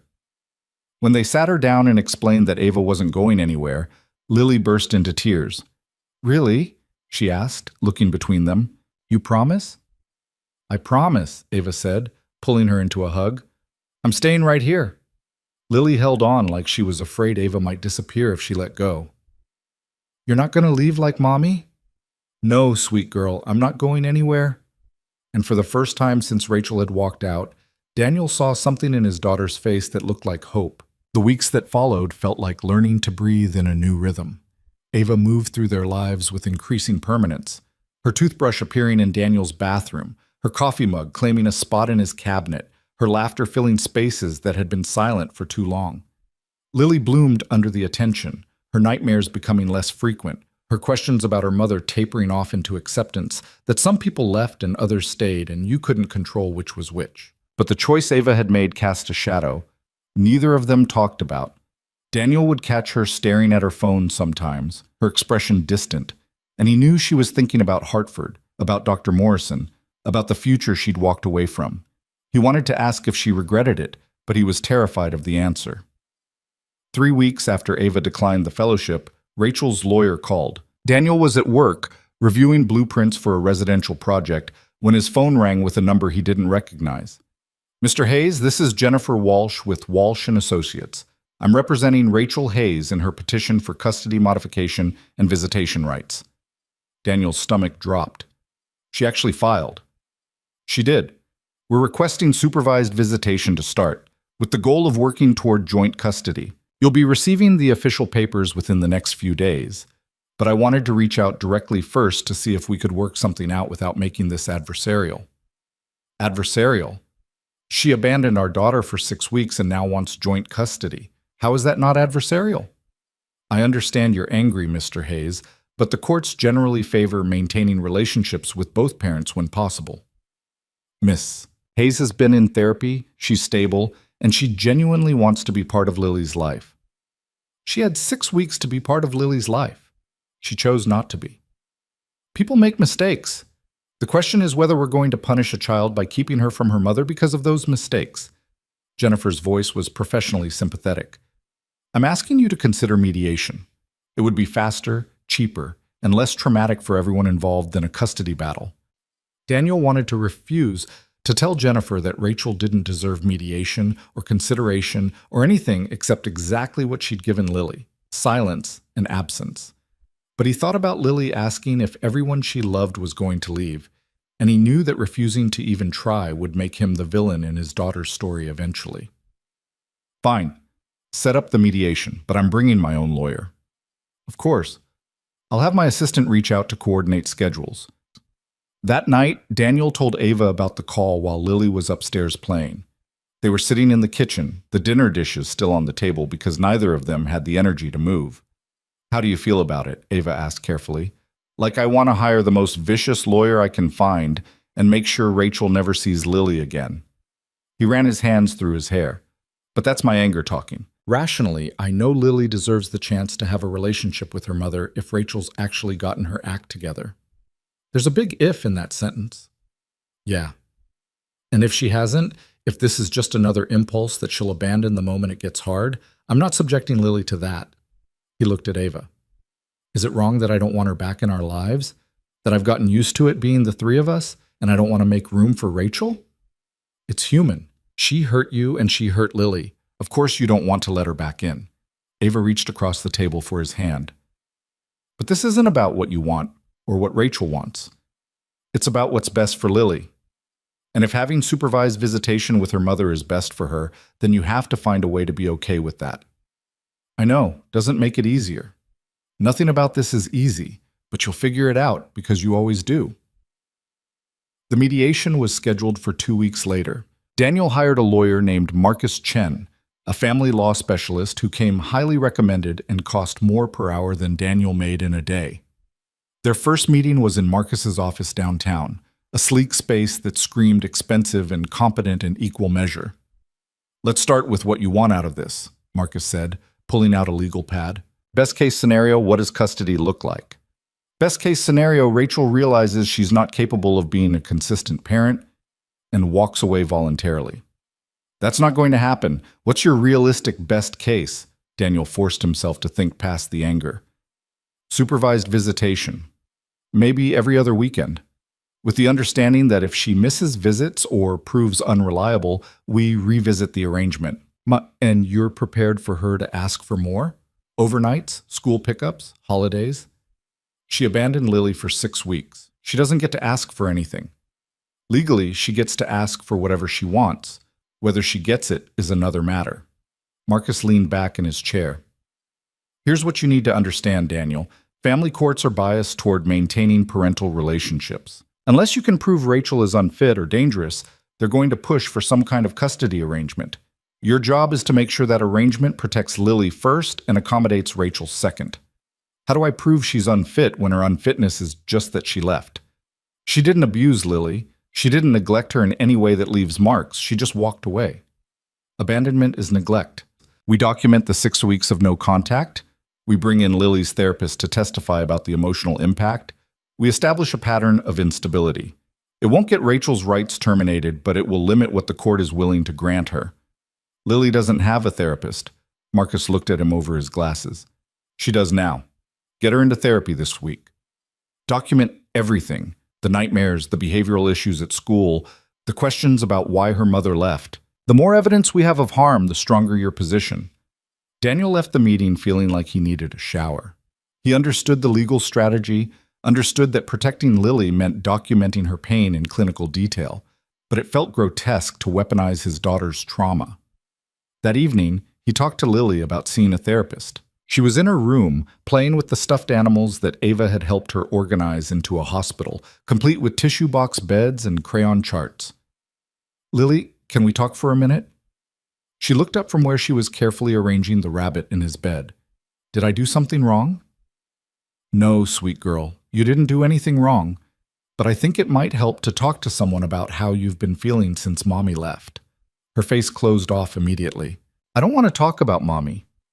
"I know, but sometimes talking about hard things with someone who's not me or Dr. Ava can help. Someone whose job is just to listen and help you feel better. Like a doctor. Kind of. A doctor for feelings instead of for bodies." Lily considered this, her small face serious. "Will they make the bad dreams stop?" The question broke his heart. "I think they'll try to help with that, yeah." "Okay, I'll go." Doctor. Sarah Park was a child psychologist who specialized in trauma and parental abandonment. Her office was designed to put kids at ease, filled with toys and books and soft places to sit. Lily took to her immediately, responding to Sarah's gentle questions with the kind of honesty that made Daniel want to cry. After the first session, Sarah asked to speak with Daniel privately while Lily played in the waiting room. "Your daughter is remarkably resilient," Sarah said, "but she's carrying a lot of fear about being left again. She's attached to you in a way that's healthy, but she's also hypervigilant about whether you're going to disappear. The nightmares, the behavioral issues at school, the questions about her mother, they're all manifestations of that core anxiety. What can I do to help her?" "You're already doing it. Consistency, stability, reassurance. But I need to ask, are you considering allowing the mother back into Lily's life? Her mother is petitioning for visitation rights. I don't know if I have a choice."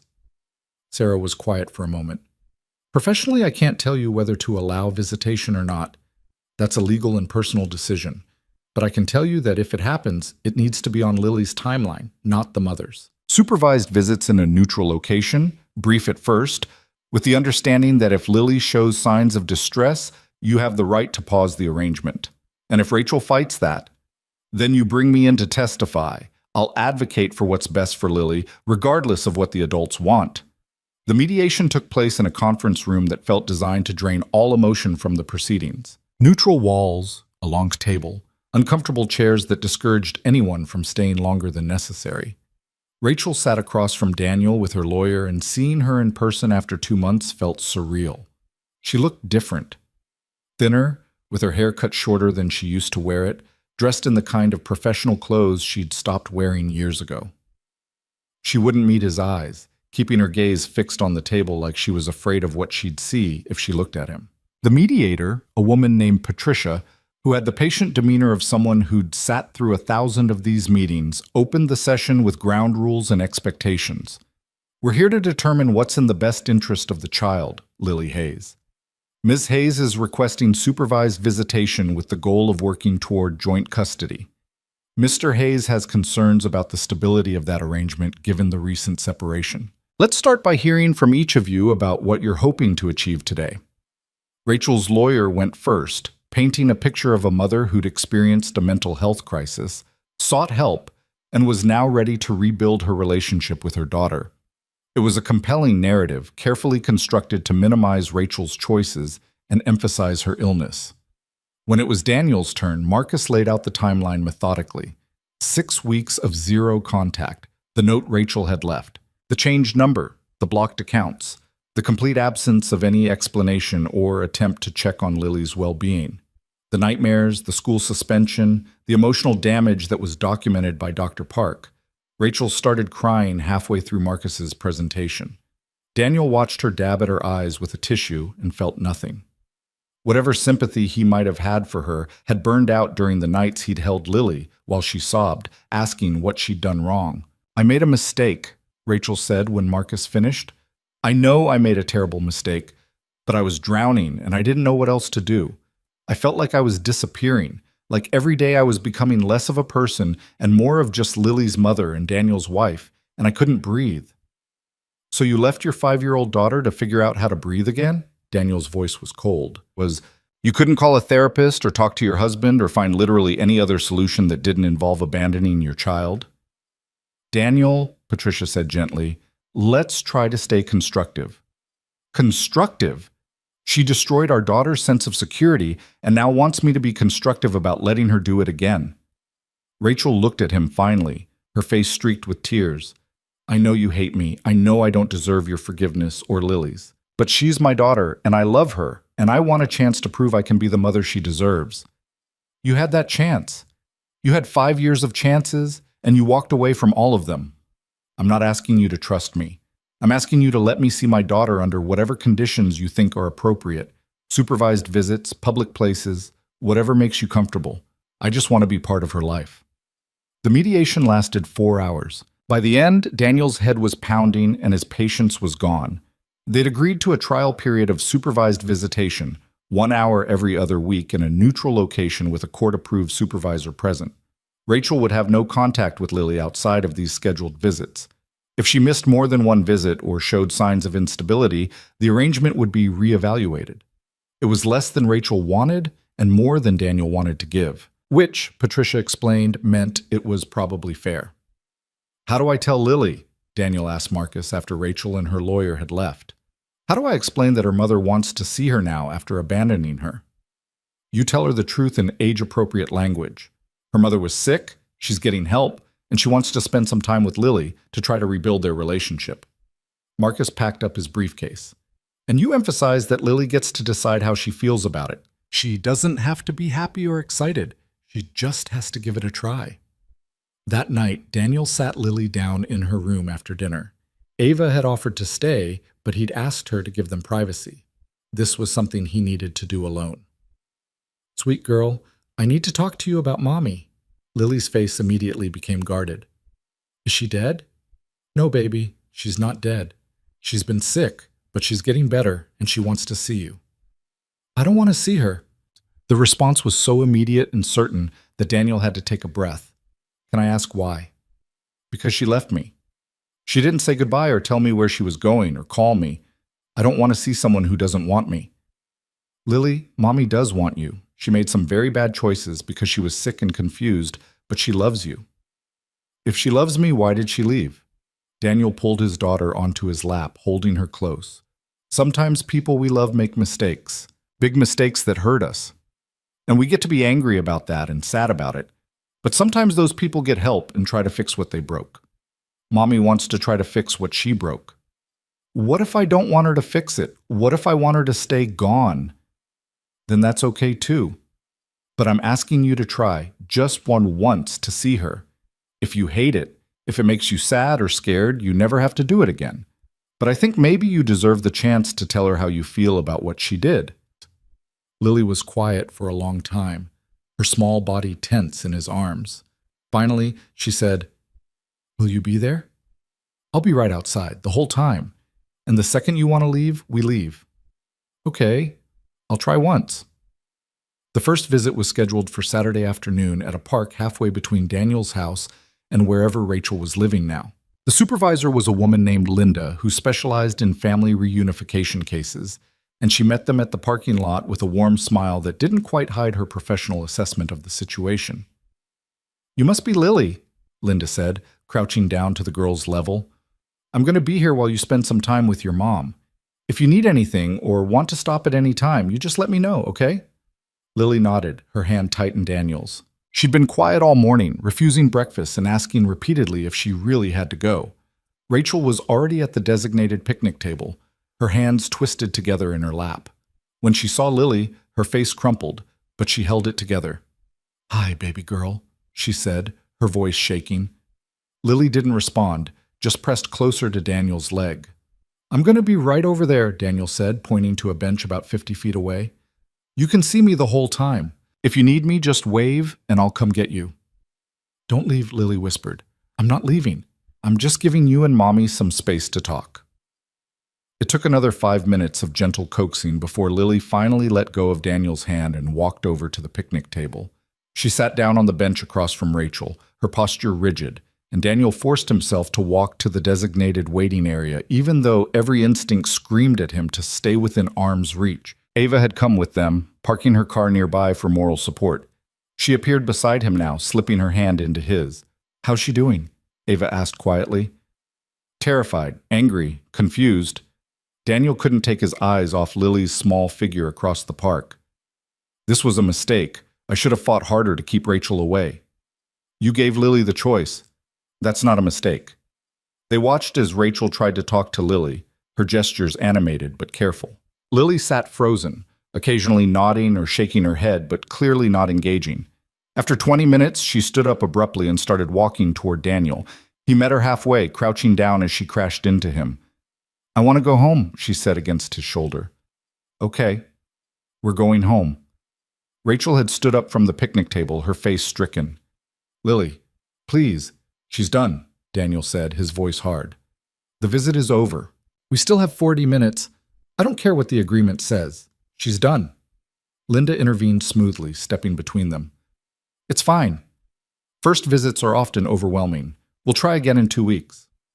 In the car, Lily was silent, staring out the window with an expression too old for her face. Daniel wanted to ask what Rachel had said, wanted to know if she'd apologized or explained or done anything to acknowledge the damage she'd caused. But he knew pushing would only make it worse. "You did really well, sweet girl," he said instead. "I'm proud of you for trying."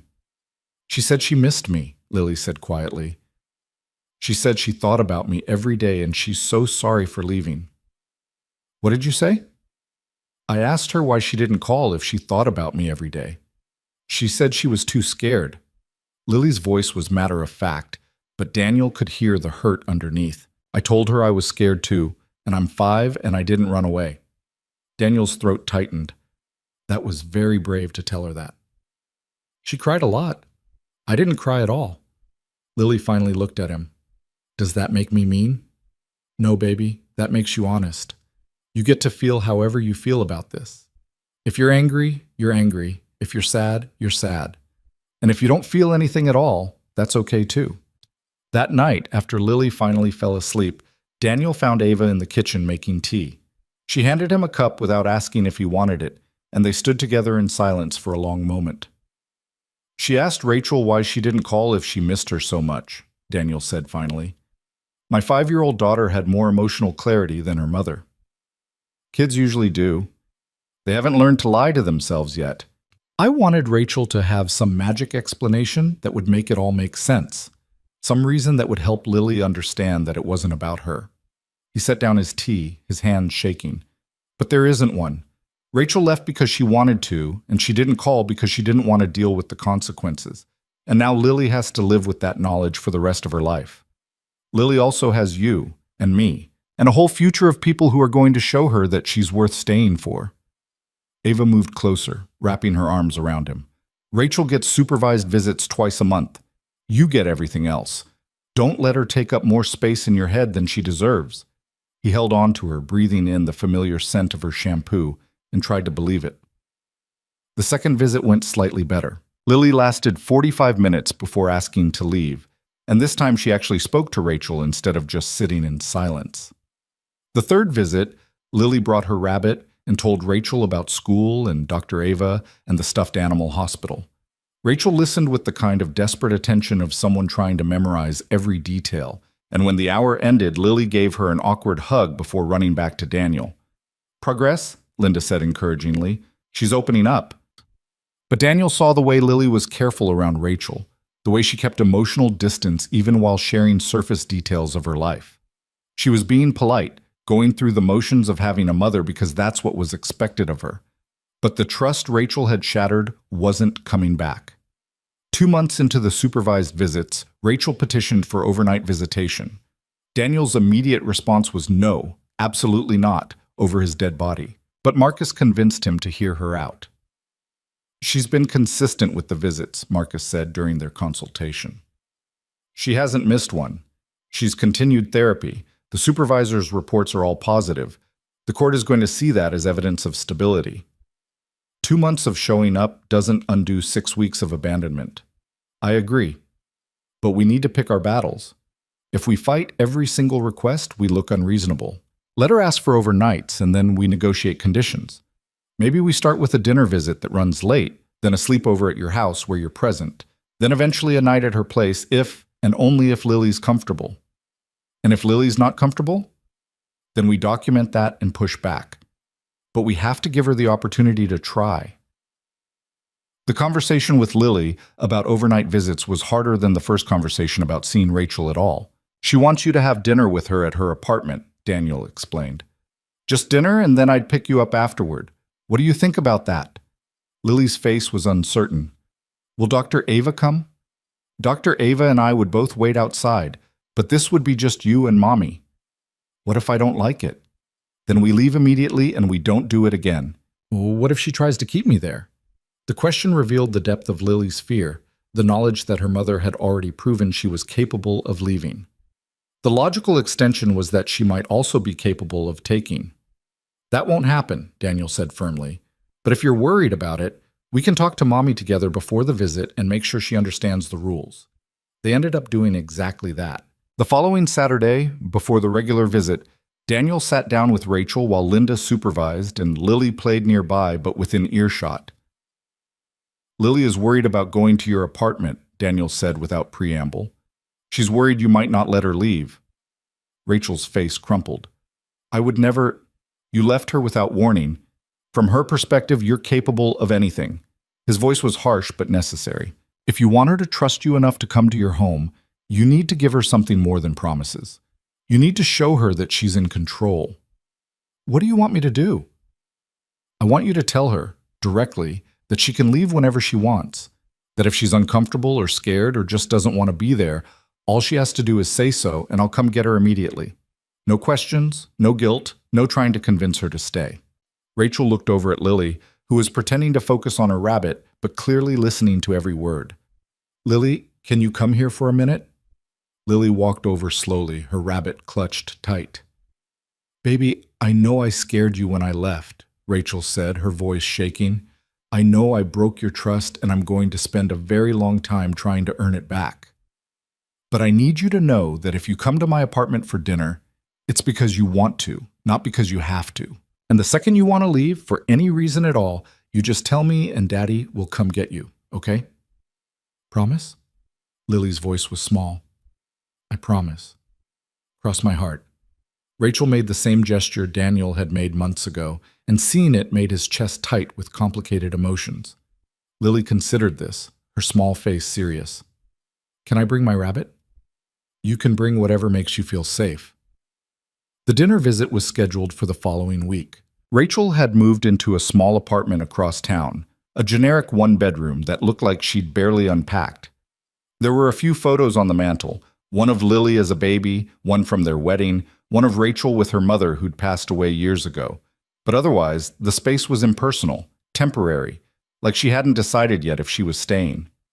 Daniel walked Lily to the door, Ava waiting in the car as backup. "You have your phone?" he asked Lily for the third time. She patted her pocket where her kid-safe cell phone sat. "If I want to leave, I call you. And I'll be here in 5 minutes. But you're going to be okay, sweet girl. It's just dinner." Rachel answered the door, her smile nervous. "Hi. I made spaghetti. I remembered it's your favorite. Lily looked back at Daniel one more time, and he gave her an encouraging nod.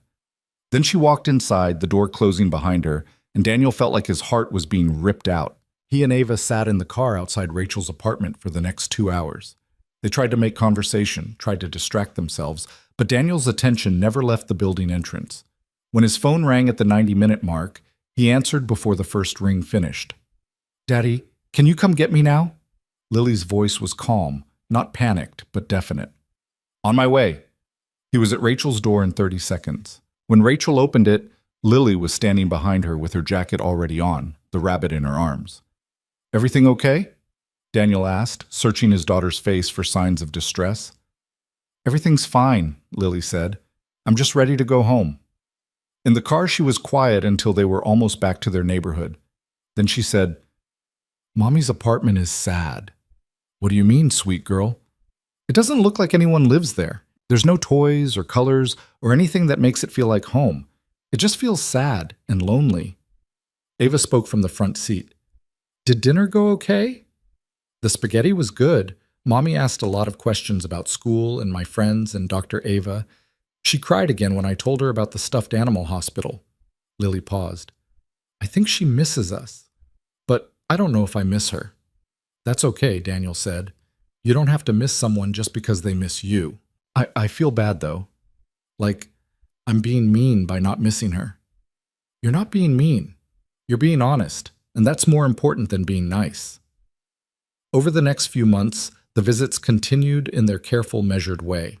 Lily started staying for dinner regularly, occasionally sleeping over at Daniel's house with Rachel present, building toward the kind of relationship that looked normal from the outside, but was fundamentally different from what it had been. Rachel was trying, genuinely trying, and Lily was giving her the bare minimum of grace required by the custody agreement. But the real life, the one filled with laughter and spontaneity and genuine affection, remained with Daniel and Ava. They'd fallen into a routine that felt like family, Ava staying over most nights, cooking breakfast together before school, helping Lily with homework, reading stories at bedtime. They hadn't talked about making it official, about Ava actually moving in or what their long-term future looked like. But the shape of it was there, waiting for them to acknowledge it. Then, on a Wednesday evening in late October, everything shifted. Ava had been feeling off for a few days, exhausted in a way that was different from her usual work fatigue. She'd attributed it to a particularly brutal schedule at the practice. But when she nearly passed out during a patient exam, her nurse insisted she see a doctor. The pregnancy test came back positive. Daniel was putting Lily to bed when Ava called. Her voice was strange, tight, and uncertain in a way he'd never heard before. "Can you come over after Lily's asleep? I need to talk to you about something." His mind immediately went to worst-case scenarios. She was sick. She'd changed her mind about staying. Her father had done something. "Is everything okay?" "I don't know. Just come over when you can." He rushed through the bedtime routine, left Lily with the baby monitor on, and crossed the street to Ava's house. She was sitting on her couch in the dark, still in her scrubs, her face unreadable. "What's wrong?" Daniel asked, sitting beside her. She handed him a piece of paper without speaking. It took him a moment to process what he was looking at. Lab results, hormone levels, the unmistakable confirmation of pregnancy. "You're pregnant," he said stupidly. 11 weeks, which means it happened right around the time I was deciding about Hartford." She laughed, but it sounded brittle. "The universe has a sick sense of humor." Daniel's mind was racing. A baby. They were having a baby. He and Ava, who'd been together less than 4 months, who were still figuring out how to navigate Rachel's re-entry into their lives, who hadn't even discussed moving in together. "Say something," Ava said quietly. "I don't know what to say. This is unexpected." "That's an understatement." She stood up, pacing. "I'm 32, Daniel. I've spent my entire adult life being careful, planning everything, making sure I was in complete control. And now I'm pregnant by accident with a man I've known for 3 months while navigating his custody situation with his ex-wife and trying to build a relationship with his traumatized daughter. When you put it like that, it sounds completely insane." "It is completely insane." Her voice was rising, panic bleeding through. "What was I thinking? I gave up the fellowship for this, for us. And now I'm pregnant and terrified and I don't know if I can do this." "Can't do what?" "Be pregnant?" Be with me? Be Lily's. He stopped, not sure what Ava was to Lily. Stepmother felt premature. Girlfriend felt insufficient. All of it, any of it. Ava was crying now, the kind of messy tears that came from fear rather than sadness. My father was right. I let a relationship derail my entire life plan, and now I'm going to be a mother when I can barely figure out how to be a girlfriend. Hey, Daniel stood up and pulled her into his arms. Stop. Take a breath. I don't want to breathe. I want to rewind time and make different choices. Would you really? If you could go back, would you take the fellowship? She was quiet against his chest. I don't know. That's the fear talking. The Ava I know, the one who told her father to go to hell and chose her own life, she wouldn't go back. He pulled away to look at her. But I need to know, do you want this baby? I don't know that either. I'm a gynecologist. I believe completely in a woman's right to choose. And I'm choosing to be terrified of both options. Okay, that's honest. Daniel sat back down, pulling her with him. Let's take this one step at a time. You don't have to decide anything tonight. You don't have to figure out the whole future right now. We just have to figure out the next step. What is the next step? The next step is you get some sleep. Tomorrow, we figure out what you need. Information, support, time, whatever. And we keep figuring it out together until we've made a decision we can both live with. You're being very calm about this. One of us has to be. Besides, I've done the unexpected pregnancy thing before. Granted, I was married at the time, and it was theoretically planned, but the terror is pretty much the same. Ava let out a shaky laugh. How did you handle it with Rachel? Poorly. I panicked, bought 17 parenting books, and tried to control everything I could because I was terrified of the things I couldn't control. He took her hand. This time, I'm trying a different approach. This time, I'm trusting that we'll figure it out together. They sat like that for a long time, the weight of the news settling over them like snow. Finally, Ava said, I'm keeping it. The baby. I'm keeping it. Are you sure? No, but I'm sure that I want to try. I'm sure that the life I've built with you and Lily matters more than my fear. And I'm sure that if I can turn down a fellowship I've wanted my entire career for the possibility of love, I can handle being pregnant with actual love. Daniel kissed her then, trying to pour everything he felt into the gesture because words weren't enough. When they pulled apart, he said, We're going to have a baby. We're going to have a baby, Ava repeated, and this time she smiled. Telling Lily about the baby was harder than telling anyone else would be. They waited until Ava was past the first trimester, until the risk of miscarriage dropped, and the reality became undeniable. On a Saturday morning in early December, with snow falling outside and hot chocolate cooling on the kitchen table, Daniel and Ava sat Lily down. Sweet girl, we have some news, Daniel started, watching his daughter's face carefully. Dr. Ava is going to have a baby, which means you're going to be a big sister. Lily's expression went through several rapid changes, surprise, confusion, and then something that looked uncomfortably like fear.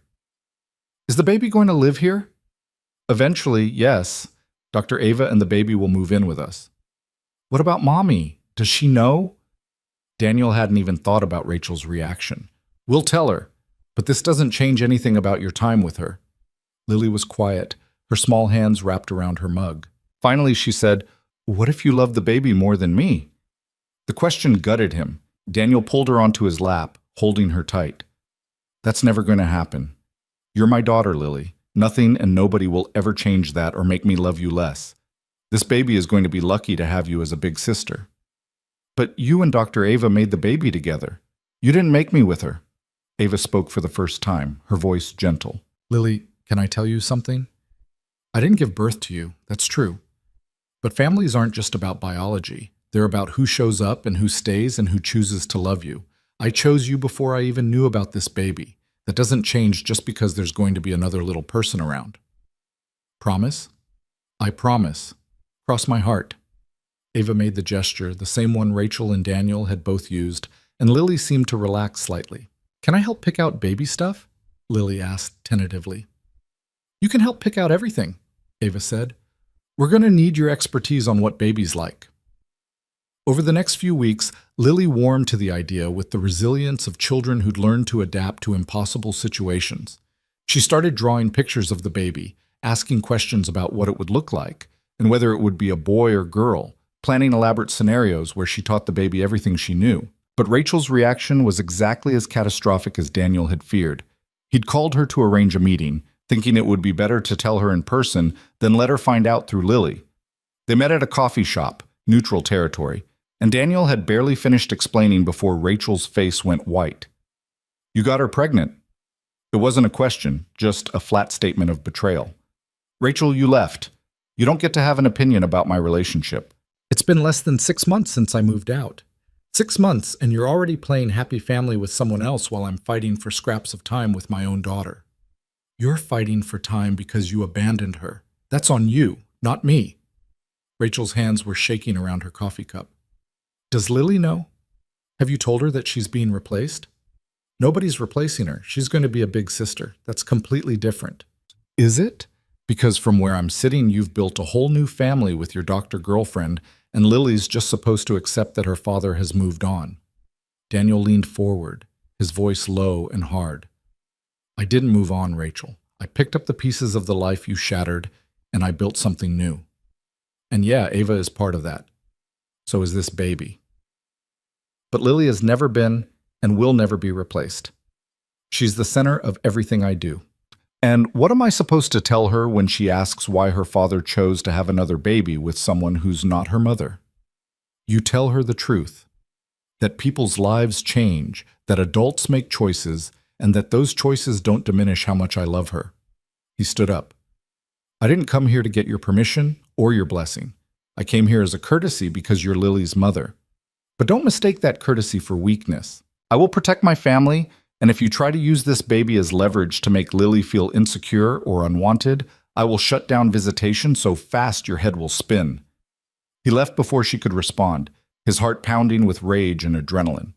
Outside the coffee shop, Ava was waiting in the car, her hand resting protectively on her growing belly. How bad? She asked as he climbed in. About as bad as expected. She's hurt and angry and looking for someone to blame. Do you think she'll make trouble? She'll try, but Linda's supervising the visits, and Dr. Park is documenting everything. If Rachel steps out of line, we have evidence. He reached over to cover Ava's hand with his. How are you feeling?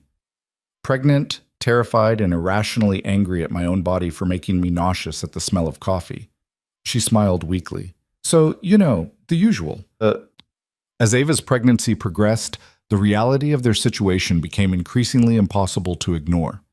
She was living across the street, going back and forth between houses, maintaining the fiction that they were just dating when everyone could see they were building a life together. Finally, in her 5th month, Daniel asked the question they'd both been avoiding. Move in with us. Officially. Sell your house or rent it out or whatever, but stop pretending you don't already live here.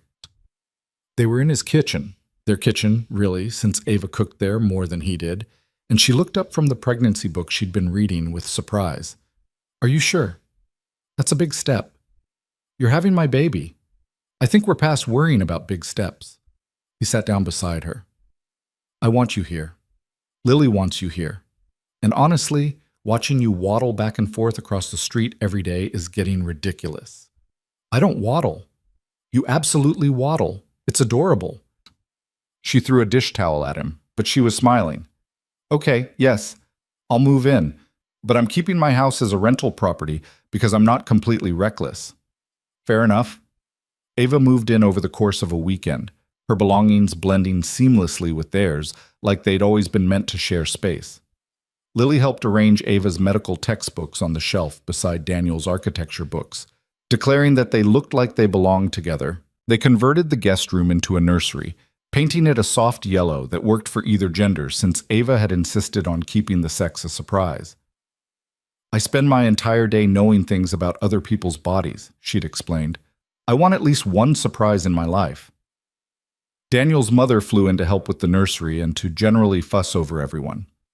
She'd been cautiously supportive when Daniel first told her about Ava, worried that he was moving too fast after Rachel. But meeting Ava in person had won her over completely. She's good for you, his mother said one evening while they were assembling the crib. More importantly, she's good for Lily. That child smiles more in one day now than she did in months after Rachel left. I know, I keep waiting for something to go wrong because it feels too good to last. Stop waiting for disaster and just enjoy happiness while you have it. His mother handed him a screwdriver. You've earned this, Daniel. Don't sabotage it by being afraid. The words stayed with him. He'd spent so long in survival mode, just trying to get through each day without falling apart, that he'd forgotten how to actually live. But watching Ava and Lily paint handprints on the nursery wall, listening to them argue about whether the baby would like butterflies or rockets better, he felt something shift. This wasn't temporary. This wasn't going to fall apart. This was real and permanent and his. In her 7th month, Ava's father showed up unannounced at the house. Daniel answered the door to find Richard standing there in his expensive suit, looking older than he had at the farmer's market. Is my daughter here? Richard asked without preamble. She's resting. The pregnancy has been rough on her. I'd like to speak with her.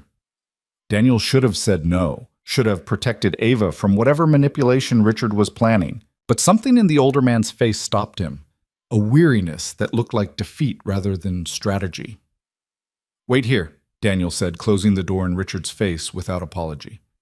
Upstairs, he found Ava in bed with her laptop, reviewing patient files even though she was supposed to be on modified bed rest after a scare with her blood pressure the week before. Your father's here, Daniel said. The laptop snapped shut. Tell him I don't want to see him. I think you should, not because he deserves it, but because you need to say what you need to say to him. Ava struggled to sit up, her hand on her swollen belly. I don't have anything to say to him that I haven't already said. Then say it again, but this time, say it while you're clearly thriving despite his predictions. Say it while you're in the home you chose, with the family you built, living the life that makes you happy. Daniel sat on the edge of the bed. He doesn't get the last word, Ava. You do. She considered this, then nodded slowly. Okay, but you're staying in the room. Wouldn't dream of leaving. They met Richard in the living room, Ava lowering herself carefully onto the couch, while Daniel stood behind her like a guard. Richard's eyes went immediately to Ava's belly, something complicated crossing his face. You're pregnant, he said unnecessarily. 7 months. It's a fairly obvious condition. I didn't know. I didn't tell you. We're not exactly on speaking terms. Richard looked around the room, taking in the evidence of their blended life. Lily's drawings on the fridge, Daniel's architectural sketches on the coffee table, Ava's medical journals stacked beside the couch. You moved in with him. I did. We're getting married after the baby's born, actually. Nothing fancy, just us and Lily and a few close friends. You won't be getting an invitation. Ava no. You don't get to show up here after months of silence and act like you have any right to my life or my choices. Her voice was steady, all the fear from their last confrontation gone. You told me I was disappointing you in a way I could never come back from, so I'm not trying to come back. I'm moving forward without you. I was angry. I said things I didn't mean. You meant every word. You meant that my worth to you was conditional on my success as defined by your standards. You meant that choosing love over career made me weak and foolish. You meant that I would never be enough unless I was exactly who you wanted me to be. Ava's hand was on her belly, protective and sure. Well, I'm not who you wanted me to be. I'm a doctor in a community practice helping regular women with regular problems. I'm living with a divorced architect and raising his traumatized daughter. I'm about to have a baby that wasn't planned, and I'm happy, Dad. For the first time in my adult life, I'm genuinely happy. Richard's face was crumbling, the professional mask slipping to reveal something raw underneath. I came here to apologize, to tell you that I was wrong, that I've spent the last 6 months watching you from a distance and seeing that you made the right choice. You've been watching me?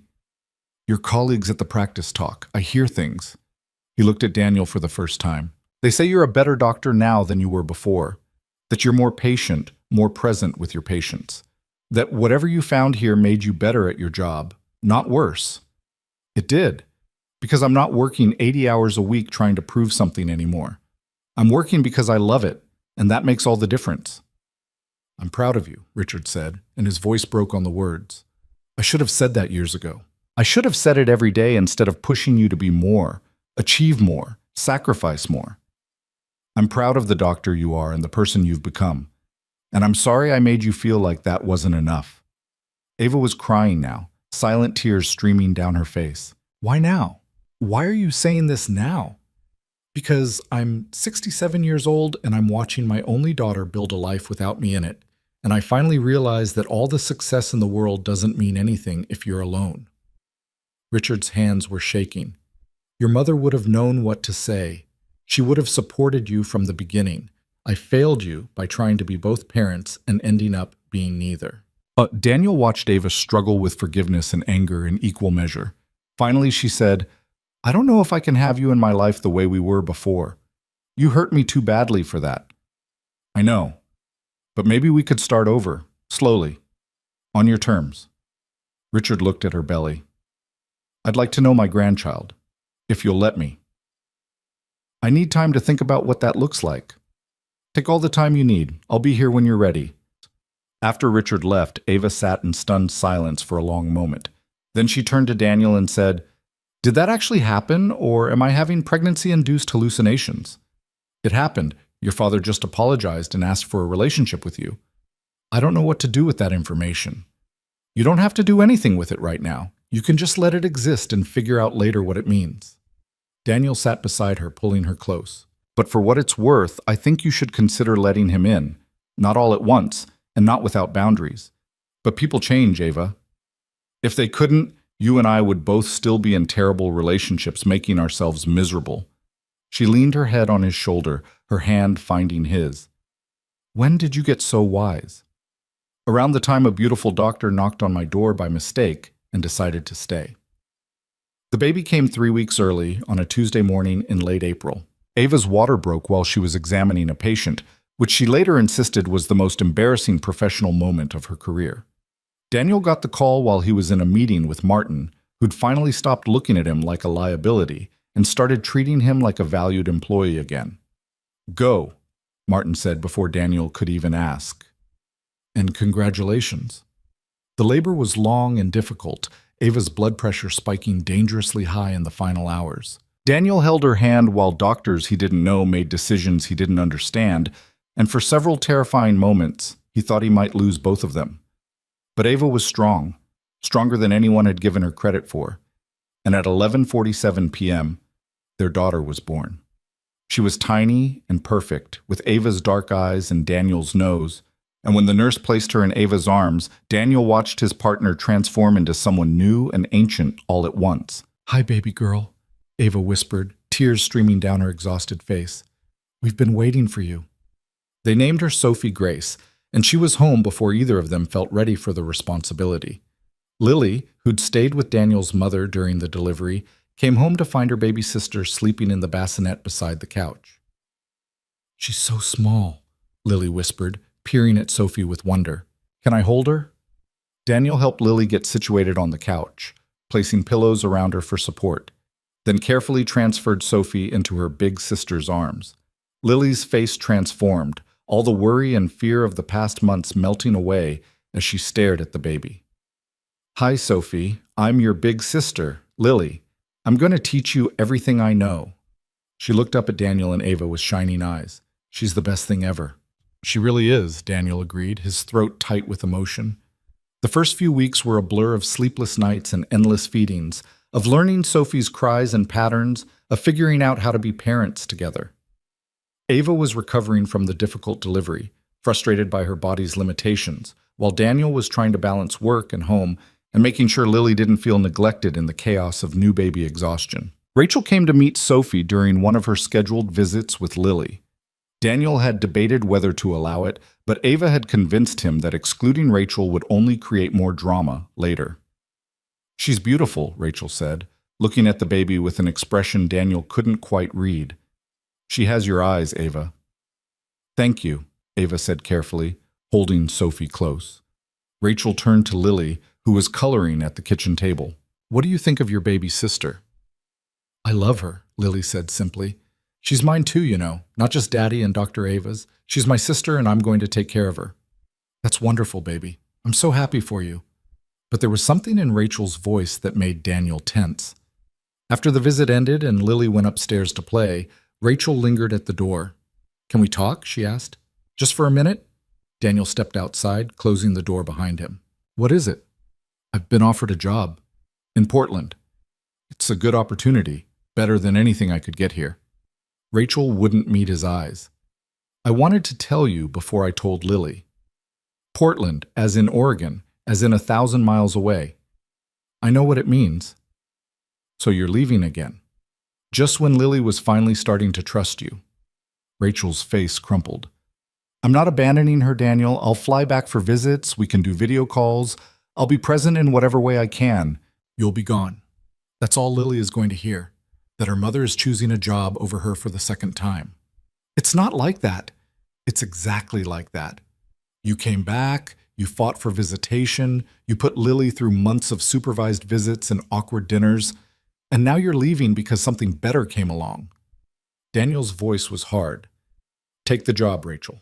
Move to Portland. But don't pretend you're doing anything except proving to Lily that she was right not to trust you. That's not fair. None of this is fair, but it's reality. He turned to go back inside, then paused. When you tell Lily, don't lie to her. Don't tell her you'll be back all the time or that this doesn't change anything. Tell her the truth. You're choosing yourself again. She deserves at least that much honesty. Rachel left without responding, and Daniel went back inside to find Ava sitting on the couch with Sophie, her face concerned. I heard, she said quietly. How are you? Furious. Relieved. Guilty for being relieved. He sat beside her, watching Sophie sleep in Ava's arms. Lily's going to be devastated. Lily's going to be okay. She has us. Rachel told Lily about Portland the following week during their regular visit. Lily came home silent and withdrawn, going straight to her room without the usual excited chatter about what she and Rachel had done. Daniel found her an hour later, sitting on her bed with her rabbit, staring at nothing. Dr. Ava told me Mommy told you about Portland, he said, sitting beside her. She's leaving because she doesn't want to be my mommy anymore. No, sweet girl. She's leaving because she's making choices based on what she wants, not what's best for you. And that's not your fault. But I must have done something wrong. First she left before, and now she's leaving again. Daniel pulled Lily onto his lap, holding her like he had when she was smaller. Listen to me very carefully. You have never, not once, done anything that made your mother leave. She left because she's not capable of being the mother you deserve. That's about her failures, not yours. Then why does it hurt so much? Because you love her even though she keeps disappointing you. And that's not weakness, Lily. That's strength. You're capable of loving people even when they hurt you, and someday that's going to be one of your greatest qualities. But right now, it just hurts. She cried against his shoulder while he held her, and Daniel felt the last vestiges of sympathy for Rachel burn away. Whatever struggles she'd been through, whatever mental health crises or identity confusion, she'd had multiple chances to choose Lily, and she'd failed every single time. After Lily finally fell asleep, Daniel went downstairs to find Ava nursing Sophie in the dim light of the living room. How is she? Ava asked. Heartbroken, but she'll survive. She always does. He sat beside them, watching Sophie's tiny hand curl around Ava's finger. I want to marry you. Not someday. Not after things settle down. Soon. As soon as we can arrange it. Ava looked up in surprise. Where's this coming from? I'm watching Rachel walk away from Lily again, and I'm realizing that I don't want to waste any more time pretending I don't know exactly what I want. I want you. I want this family we've built. I want it to be official and permanent and real. Daniel, we don't need a piece of paper to be real. I know, but I want it anyway. I want to stand in front of whatever friends and family will show up and promise to love you and Lily and Sophie for the rest of my life. I want you to be my wife, not just my partner. I want Lily to be your daughter legally, not just emotionally. He took her free hand. Marry me, Ava. Please. She was crying, careful not to disturb Sophie, who was falling asleep at her breast. Yes, of course, yes. They were married 6 weeks later in Daniel's backyard under a canopy of lights that Lily had helped hang. The guest list was small. Daniel's mother, a few close friends from work, Ava's colleagues from the practice. And in a gesture that surprised everyone, Richard Sinclair, who walked Ava down the makeshift aisle with tears in his eyes. Lily stood beside them during the ceremony, holding Sophie in her arms with the careful concentration of a 6-year-old determined not to drop her baby sister. When the officiant asked if anyone objected to the union, Lily spoke up loudly. "I don't object. I think this is the best idea ever." The small crowd laughed, and Daniel saw Ava wipe tears from her eyes as she smiled at her soon-to-be stepdaughter. They exchanged vows they'd written themselves. Daniel promised to choose Ava every day, to build a life based on honesty instead of expectation, to love her through the hard moments and celebrate the easy ones. Ava promised to stay even when things got difficult, to create a home where all of them could be themselves without fear, to love Lily as fiercely as she loved Sophie. When they kissed, Sophie woke up and started crying, and Lily declared loudly that the baby was hungry and could they please hurry up with the party so Dr. Ava, no, Mom, she was going to call her mom now, could feed her sister. The reception was in the same backyard, a simple gathering with too much food and enough laughter to fill the spaces where grief had lived for so long. Richard approached Daniel as the sun was setting, the two men standing at the edge of the celebration watching their family. "Thank you for taking care of my daughter," Richard said quietly, "for seeing her when I couldn't. She didn't need taking care of. She just needed to be appreciated for who she actually is instead of who everyone expected her to be. You're good for her, both of you." Richard gestured toward where Ava was sitting with Lily and Sophie, all three of them laughing at something. "I spent 30 years trying to mold her into a version of success I understood, and I nearly lost her completely. You gave her permission to be happy. That's worth more than any fellowship." She gave herself permission. "I just showed up at the right time." Don't diminish what you did. Showing up matters. Staying matters. Richard paused. "I'd like to be part of their lives. Sophie and Lily. I'd like to try to be the grandfather I couldn't figure out how to be as a father. That's up to Ava, but for what it's worth, I think she'd like that. Eventually. Once she's sure you're not going to disappear the moment things get inconvenient. I'm not going anywhere. I've learned that lesson the hard way." As the evening wore on and guests began to leave, Daniel found himself standing in the middle of his backyard, their backyard now, his and Ava's, watching Lily chase fireflies while Ava swayed with Sophie sleeping against her shoulder. His mother was cleaning up despite his protests, humming something off-key and happy. This was it. This was the life he'd built from the ruins of his failed marriage. Not perfect, not without complications, but real and honest and full of people who'd chosen each other deliberately. Ava appeared beside him, Sophie still asleep in her arms. "What are you thinking about?" "That knock on the door, the night you showed up exhausted and at the wrong house. Best wrong turn I ever made. I was so angry at the universe that night. Angry that Rachel had left, angry that I was alone, angry that everything felt broken." He slipped his arm around her waist, careful not to wake Sophie. "And then you knocked, and everything started to make sense again. You think the universe arranged it? One wrong door at exactly the right time? I think we found each other when we both needed finding. The rest is just details." Lily ran up to them, breathless and grinning, a firefly cupped carefully in her hands. "Look! I caught one! Can we keep it?" "We have to let it go, sweet girl," Daniel said. "Fireflies are meant to be free." "But I like it. I want it to stay." Ava crouched down to Lily's level, adjusting Sophie in her arms. "Some things are more beautiful when we let them be what they're meant to be instead of trying to keep them for ourselves. But that doesn't mean we can't appreciate them while we have them."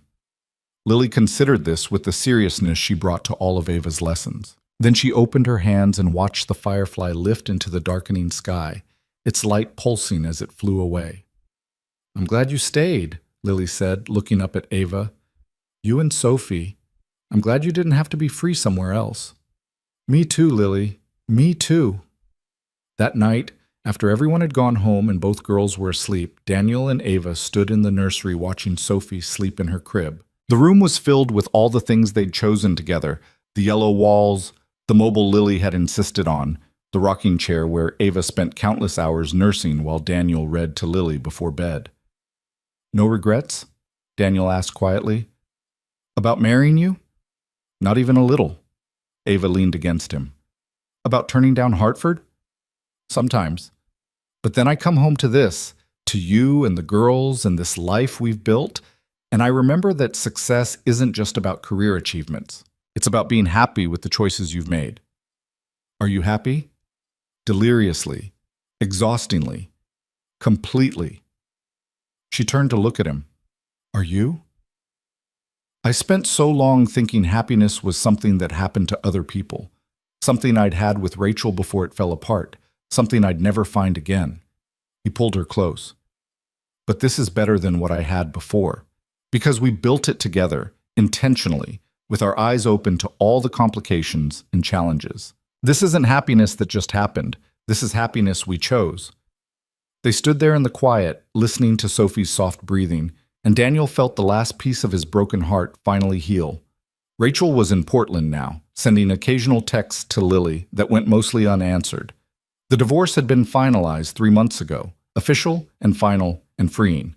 The custody arrangement had been modified to reflect the distance, 1 week each summer and alternating major holidays, contingent on Rachel actually following through. But that was Rachel's story now, separate from theirs. This story, the one happening in this house with this family, belonged to them. To Daniel and Ava and Lily and Sophie and the life they were building one day at a time. Lily appeared in the doorway, her rabbit clutched in her arms, her eyes heavy with sleep. Bad dream? Daniel asked, reaching for her. No, good dream. I dreamed we were all together and happy and nobody left. She looked between Daniel and Ava. It was real, right? This is real? It's real, sweet girl, Ava said, pulling her into the embrace. We're all here and we're staying. Forever? Forever, Daniel promised. Cross my heart. They stood there together, the four of them in the soft glow of the nursery nightlight, and Daniel knew that whatever challenges came next, they would face them together. No more pretending, no more hiding, no more wondering if they deserved happiness. This was their family, built from mistakes and second chances, and one perfectly wrong door that had turned out to be exactly right. Years later, when people asked how they'd met, Ava would smile and say it started with exhaustion and ended with everything. Daniel would add that sometimes the best things in life came from wrong turns taken at exactly the right moment. And Lily, whenever she told the story, would insist that it was obvious from the beginning that they were supposed to be a family. You can't argue with the universe, she'd say wisely, sounding far older than her years. Sometimes it knows what you need before you do.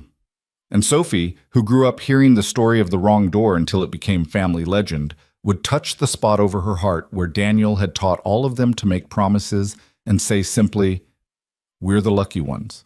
We found each other when it mattered most." They were right. All of them. The knock that came at 9:47 on a Tuesday evening had changed everything. One exhausted doctor at the wrong house. One divorced father desperate for connection. One broken little girl learning to trust again. One baby who would grow up knowing she was wanted. A family that shouldn't have worked on paper but was perfect in practice. And it all started with a mistake that turned out to be exactly what they needed. A wrong door at precisely the right time.